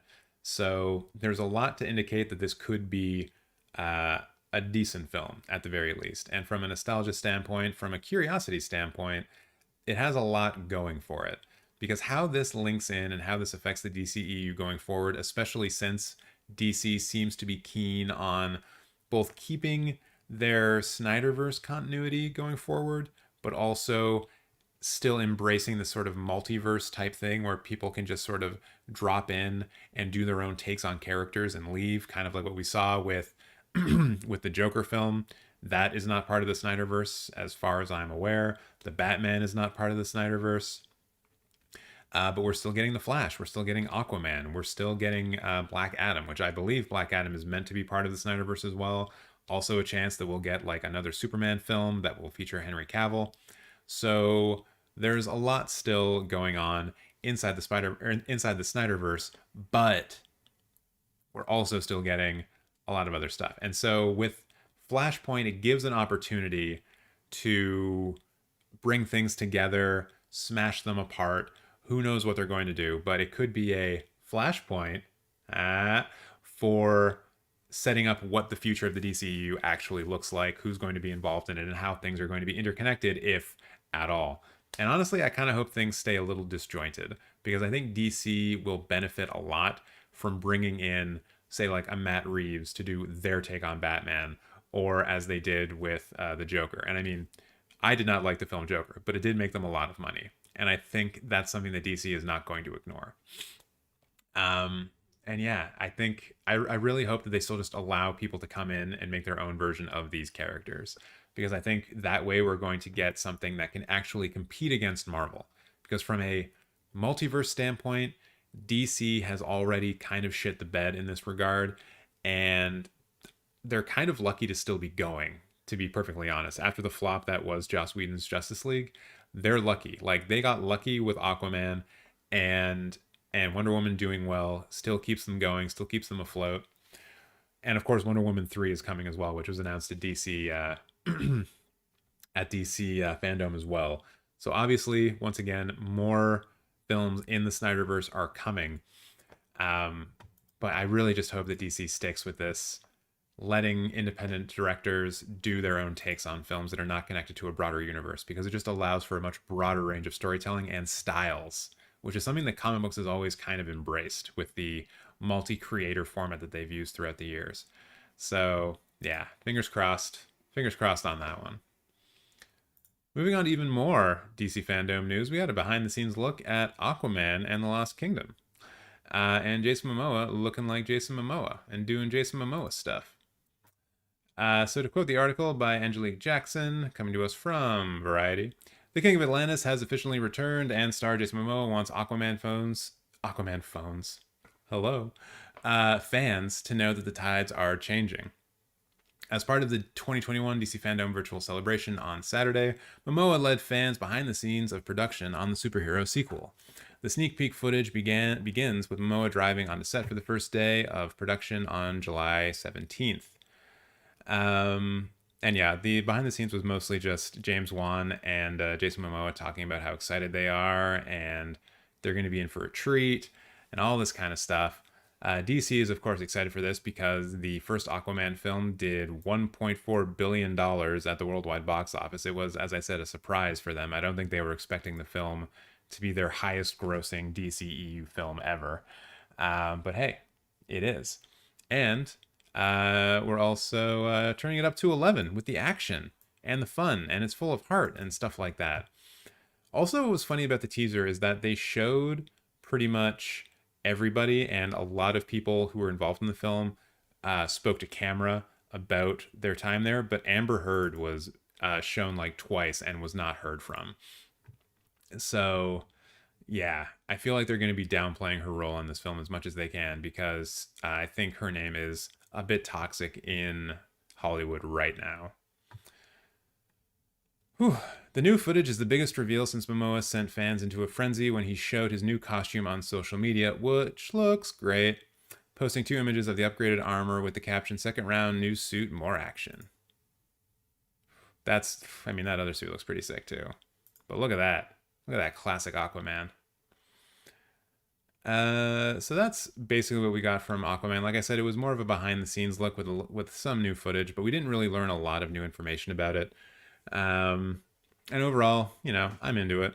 Hopefully it's better than the first one. As well as it did gross, I did have some issues with how disjointed and kind of choppy it felt. And once again, it sort of also suffered from that issue I had with Marvel films, where everything just felt like fake and too shiny. Because of course, when you're going to underwater kingdoms, it's going to be mostly CGI, if not all CGI. In fact, it was probably all CGI. And the giant fish fights and everything like that. It's a lot of CGI, and I really want films to better balance it, or at least spend a bit more time on the CGI so it looks better.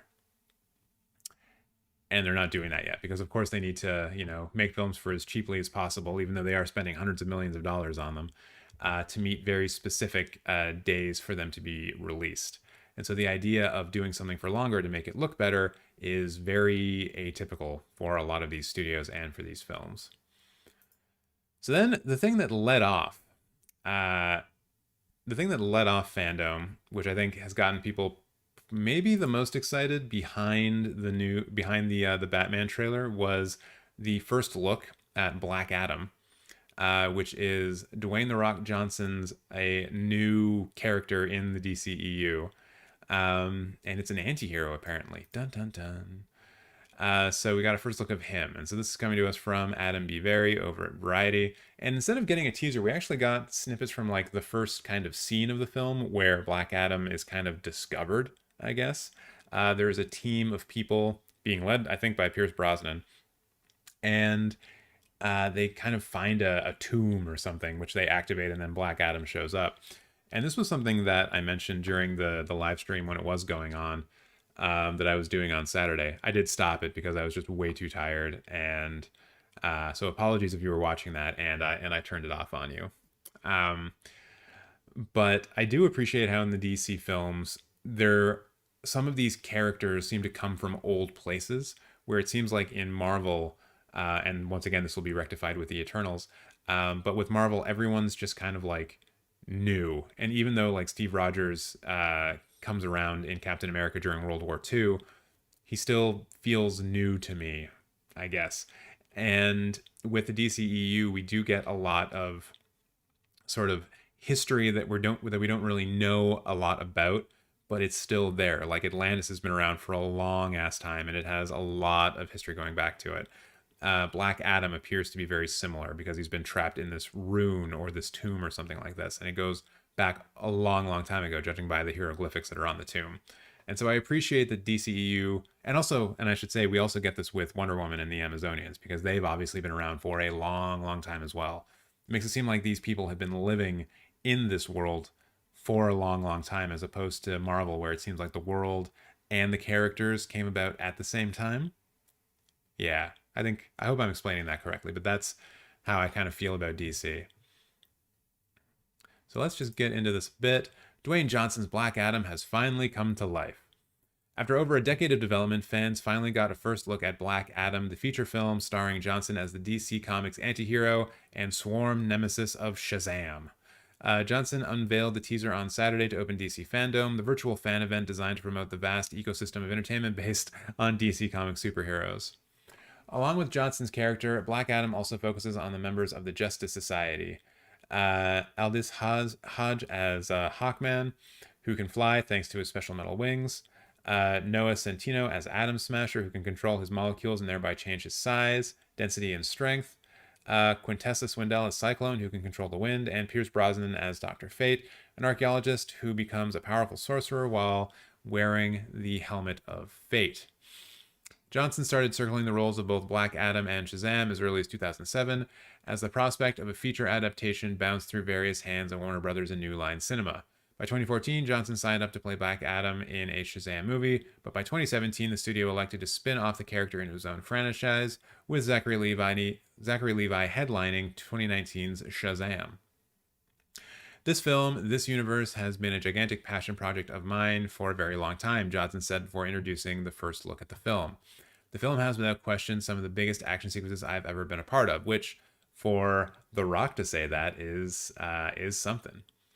That same year, Joan Colette Sierra, who directed Johnson in Disney's hit film Jungle Cruise, signed on to helm Black Adam from a script by Rory Haynes, Shorab Nashavani, and Adam Sitzel. After the pandemic shutdown, Johnson shot the film earlier this year. Black Adam will open on July 29th, 2022, so not that far away. I wonder when we'll get the first proper trailer for that movie as well. You can watch the teaser below, which is also available on YouTube if you so wish. So yeah, my general reaction to the Black Adam thing was that it looks fine.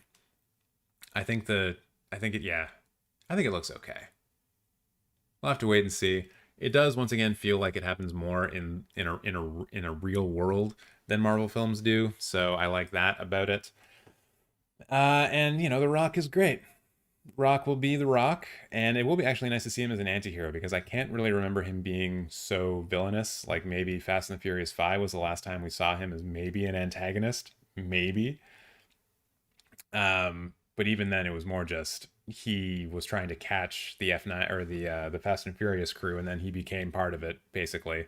So he didn't really spend a lot of time as a more negative protagonist. Let's call him that. So I am interested to see what the heel turn that The Rock will be going through in order to play this character will look like. Pretty psyched about that. And then some of the other news that came out about this is that we got the first concept art for Batgirl, which shows Leslie Grace's Barbara Gordon watching over Gotham. So this was one of the other things. Probably the film that we heard the least amount about was the new Batgirl film. This article coming to us from Shanna Russell over at Slash Film. And the concept art did remind me quite a bit, actually, of the Batman animated series. But hopefully there's some of that concept art showed up here. Yeah, it does. So let's just read through the article a bit to get a bit more context, and then we'll talk a bit about the concept art itself. So Batgirl has had a long and complicated journey to the big screen, but the latest addition to DC's live-action slate is finally coming together. Amongst the many treats presented at the DC Fandome event was our first look at the concept art for the upcoming Batgirl film, along with some very interesting tidbits from the cast and crew behind the project. Batgirl made headlines earlier this year for its eventful casting process, which floated the names of many exciting Hollywood up-and-comers. Eventually, the studio settled on In the Heights star Leslie Grace, an easy choice for co-directors Adele El Abri and Bilal Fallah, who described her audition as a goosebumps moment. As Batgirl continues moving forward in development, Grace is prepping for the role by hitting the gym for action that the directors promised would be realistic and raw. But, of course, a badass fighter like Barbara Gordon needs a suit worthy of her skills, so here's a first look at the movie's Batgirl's suit design. And we can kind of see it here, and like for me, what the screen I'm looking at it on, I am seeing some of the blue highlights that were in the Batgirl costume from the animated series. Also, kind of like the red flowing hair coming out the back, and the cape looks very similar to the animated series as well. Maybe I can just pull that up. Batgirl, Batman, animated series. Images. Yeah. I'm seeing a lot of similarity here between the two. Just going back. Oh, god damn it, I closed it accidentally. History. Recently closed. Yeah, that one. So yeah, you can see a lot of similarity between the two. I don't know if we can see if these gloves are blue or not, but I'm seeing a little bit of blue highlights here on the ears, on the cowl. Got the cape, the flowing red hair. I think it looks pretty similar. And I guess we also get a more of an all-black version of this, but I feel like this was later on. Like this was in maybe Batman and Robin and not Batman the Animated Series. This is the one I remember from the original animated series. So if they're taking inspiration from that, I'm all for it. And I also do like the look of Gotham here as well. This kind of industrial city that was kind of added to and added to and added to, and then it just started to decay. Forgotten saying, so many comic book movies. I wonder if Green Arrow will finally get a movie after 20 years of production hell. I mean, everything is possible at this point. Comic book movies are the dominant form of blockbuster entertainment in North America at this moment, and in a lot of other territories around the world. So if you've got a comic book character, odds are they will make it to screen somehow, or they'll be in like a direct to HBO Max or Disney Plus TV show.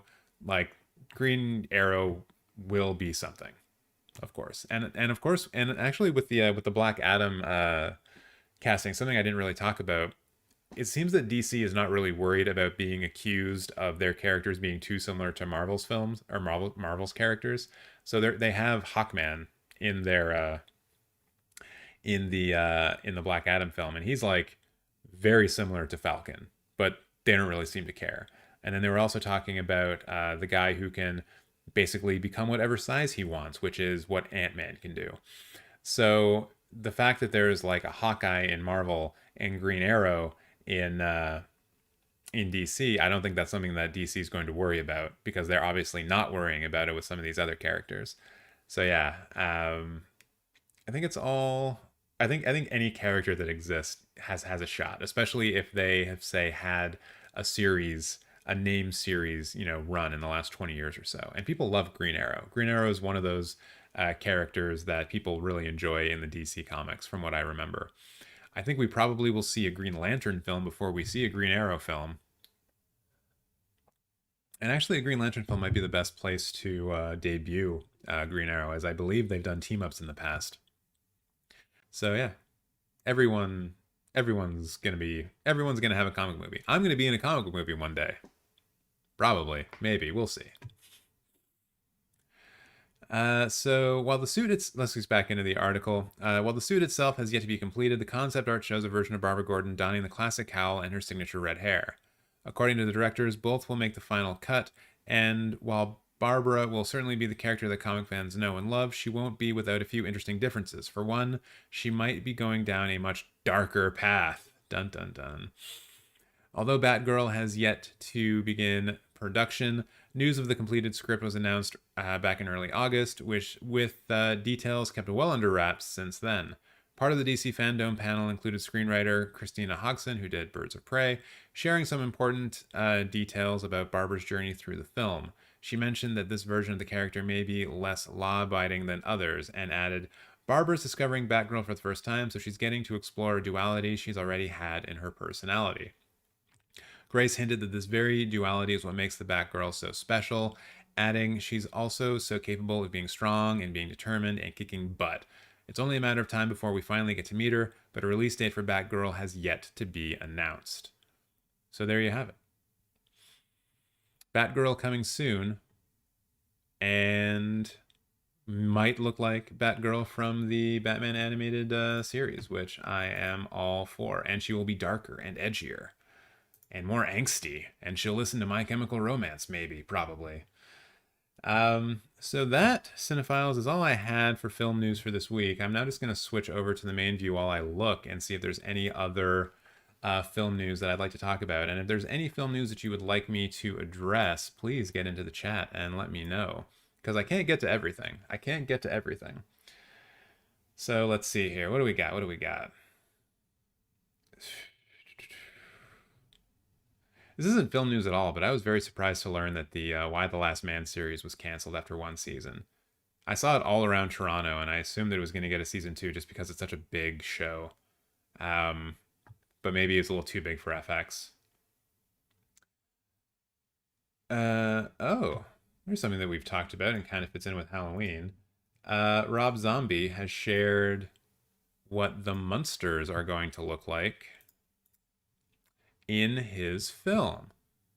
This coming to us from Jazz 10K over at Variety, and this was published not but an hour ago. So there we go. We've got the cast. Of course, it's going to be in a tiny, tiny little thing. To quote the article, just in time for Halloween, Rob Zombie has shared the first photo of the MUNSTERS cast, confirming Jeff Daniel Phillips as Herman Munster, Sherry Moon Zombie as Lily Munster, and Dan Roebuck as Grandpa Munster. The filmmaker wrote, since Halloween is rapidly approaching, I thought it was the perfect time to meet the MUNSTERS. Direct from the set, in good old Hungary, I present Herman, Lily, and the Count, sitting in front of the newly completed 1313 Mockingbird Lane. And yeah, if you can see that photo, that's what they look like. I guess Jeff Daniel Phillips is not supposed to be Frankenstein, because he looks like Frankenstein to me. And of course, Sherry Moon Zombie was going to be in this film. And yeah, all right, there you go. That's what they look like. On June 7th, Zombie announced that he would be writing and helming the film based on the 60s sitcom about a family of friendly monsters, and revealed that he would be constructing all of Mockingbird Lane. The film follows a family of benign monsters who relocate from Transylvania to the American suburbs. It is set up at Universal Studios' 1440 Entertainment Division. And I think the fact that they are actually building the entire thing from scratch, that's why they're in Hungary, because that's the cheapest place you'd be able to do that. Or one of the cheaper places you'd be able to do that. Zombie has also shared insight into the costume design of the film, teasing sketches of what Lily and Herman Munster wear to bed. While the costume designer has not yet been revealed, the detailed look includes a description of Herman's nightgown complete with skull buttons, while spiderweb embroidery finishes Lily's floor-length robe. Zombie wrote, "What do Herman and Lily wear to bed? Perhaps something like this. Check out some wardrobe designs by our amazing costume designers." And there you go. That looks kind of cozy. Those slippers are pretty heeled, though. In another post, Zombie shared a photo of the cast for Herman Munster's head. He wrote, "The clay is out and the sculpting has begun on a very prominent brow for the Munsters." So this is, just another example of Rob Zombie giving us a bit more of a look into the production of the Munsters. I still don't know what to think about this film. I keep talking about it because I really like Rob Zombie. Not necessarily his music and not necessarily his films, but just Rob Zombie. I kind of just like him as a person. And so I always cheer for the guy, even though it's been kind of hard because with all of the Halloween Kills discourse going on Twitter, everyone's like, "Oh, Halloween Kills is good. Oh, Halloween Kills is terrible." But then most people kind of like ... and are like, "But it's way fucking better than anything Rob Zombie did with the Halloween movies." And, there's probably some validity to that. But I just don't like when people dunk on Rob Zombie. Leave the guy alone. He's doing what we all wish we could do. And I'm kind of excited to see what this actually turns out to. I don't know what a Rob Zombie horror comedy is going to look like, because I know the kind of comedy that he's tried to insert into some of his other films, and they doesn't really. I mean, it's funny for him. It might not be funny for a lot of other people. I'm excited to see what happens, and it looks like they're going pretty hard on production design. Ooh, can I click on this and make it bigger? Oh my god. I've done it. I've figured it out. There it is, slightly larger. Hopefully you guys can see that. And other things from Rob Zombie Official. But yeah, that's it. That's it from the Munsters.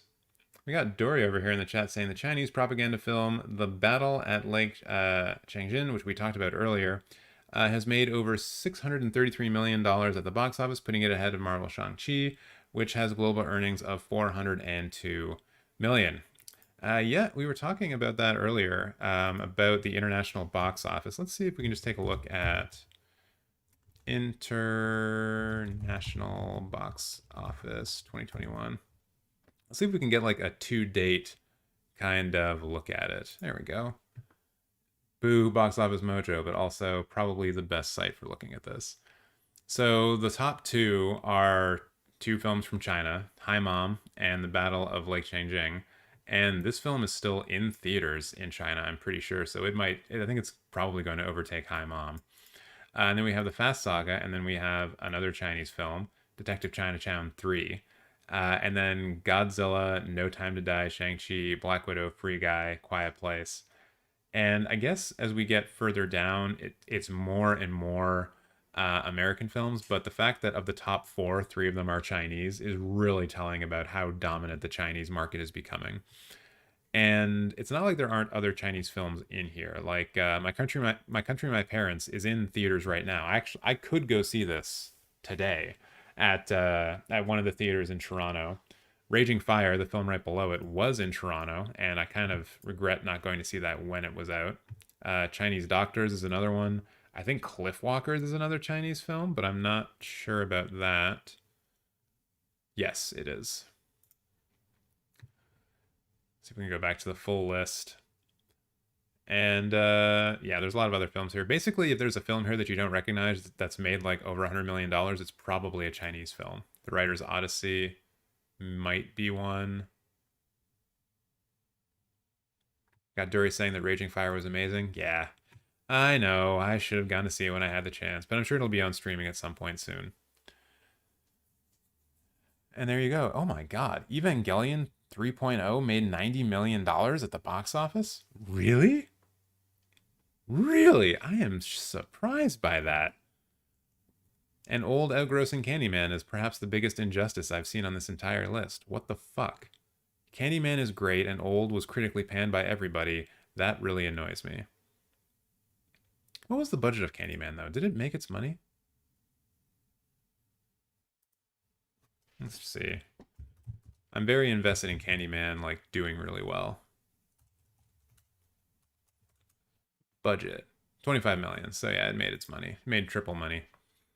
Triple money on worldwide, which probably means it broke even, so which means it will be profitable. Hooray, hooray, hooray. Um, all good things. But yeah, Chinese films are taking over the box office, y'all. And actually, yeah, let's look at Hi Mom, because that was something we were talking about earlier about where it's making all of its money, right? So it made, okay, so this is all from the domestic Chinese market. None of it is, like, very, very little of it is coming from other territories, which is pretty wild. Pretty wild, considering how integral the Chinese and international box office markets are for Hollywood films. The fact that China can just pull in like almost $1 billion without any other markets is insane. And I guess we're just gonna have to wait and see if Chinese films are able to better penetrate the international markets. Although, with Chinese sentiment against the Chinese government rising, and with a lot of these larger films being produced by companies that are owned by the Chinese government or are just straight up propaganda films, as was mentioned, was the battle at Lake Chejing. We could see audience sentiment in other territories be less than kind towards them. It is something that I actually look up before I go see a Chinese movie in theaters. I see who like, obviously any Chinese movie that gets released will have had to have gone through the Chinese censors, which means that there was nothing in the film that would have been found to be offensive towards the Chinese government, the president or premier, Xi Jinping, etc. And so that's already something that I'm not crazy about. But if the film is also being released by a Chinese company that is owned by the state, then I will not see it. Or at least I will not pay money in a theater to see it. Much in the same way that I will not buy television sets that are made by Chinese state companies. It's a very simple idea where you, under capitalism, need to think of your money as what you vote with, because in the long run, what your money buys and what your money supports does a lot more than what your actual votes at the on election day do. So, with that said, I, to the best of my ability, avoid giving money to companies that are owned by the Chinese state, because that money is then being turned around and used to commit human rights violations against the weaker community in China, as one example. That money is also being used to crack down on Chinese dissidents. It's being used to crack down on the people of Hong Kong as China tries to bring Hong Kong fully into China. It will be used in whatever war that is coming with Taiwan. If one does come, it will be used for that. And so, for those reasons, I try to do my best to make sure that I don't give any money directly to Chinese state companies. And so, in the case of Hi Mom, and I guess we'll just continue this as an example. Hi Mom, the 2021 film. Let's see who the production companies are. And I will admit that with China, this is hard to do because production companies, there's like so many of them typically.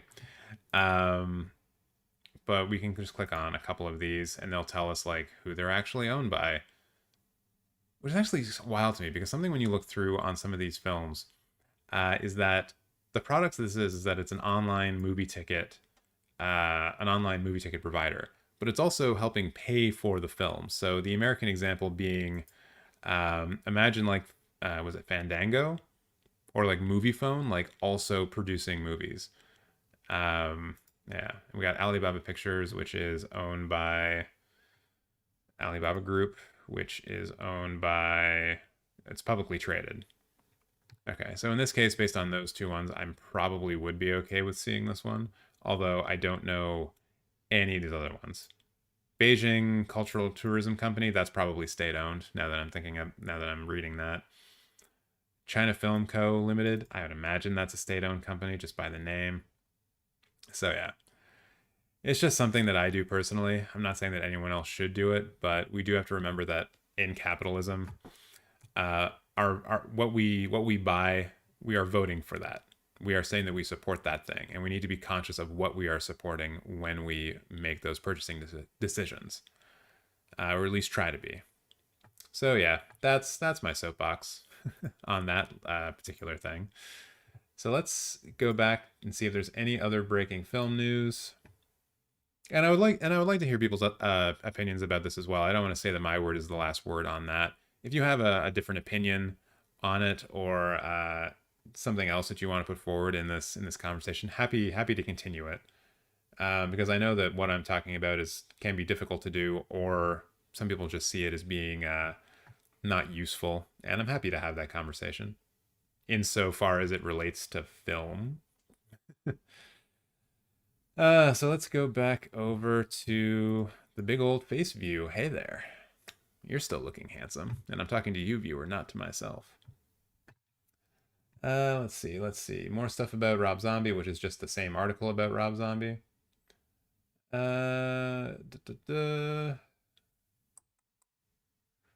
Yeah, this all seems to be pretty standard stuff that we've already touched on, or that I don't think is that interesting. So, ladies and gentlemen, and cinephiles alike, that is all for today. Thank you so much, everyone, for joining in and for participating today. I appreciate you guys joining me day in, day out, and for helping grow this channel. Please make sure to subscribe to the channel if you haven't already, and like this live stream as well. And whenever a new video comes out on the channel, not these live streams, but the actual videos, much like the Halloween deep dive that I did on Friday, make sure to watch that. Make sure to like it. Get into the comments. Let me know what you think about what I'm talking about. If you have differing opinions on it, let's just get the engagement on those videos going as best as possible, because those are the videos that I feel like are going to grow this channel the most, and I need everyone's support in order to get them going as best as possible. And if you've already watched it once, maybe watch it a second time. Maybe there's Easter eggs in there. Could be. You don't know. You've only watched it once. Once again, I'll be back tomorrow with the morning movie show starting at 9 a.m. And we'll be doing that on Wednesday, Thursday, Friday as well. There will be no live stream on Saturday because I need to not live stream at some point in my life. I need a full day of not being in front of everyone. And then on Sunday, the public domain picture show will be back again, and for that one, I will be showing Carnival of Souls, another film from the early 60s. I believe it's 1962. It is a classic film that got into the public domain. I'm really excited about watching it. It will be my first time watching it, so I'm not going to have any idea what's going on, and that's going to be a lot of fun. So that's 7 p.m. this Sunday, 7 p.m. Eastern. Set your schedules. Put a reminder in your calendar. Don't forget.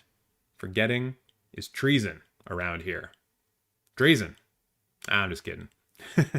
But I do appreciate if you guys are able to join me.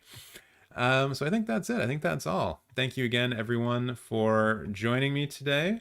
And I will see you tomorrow morning at 9 a.m. for another riveting edition of the Moving Morning Show. Have yourselves an excellent Monday, and I'll see you later.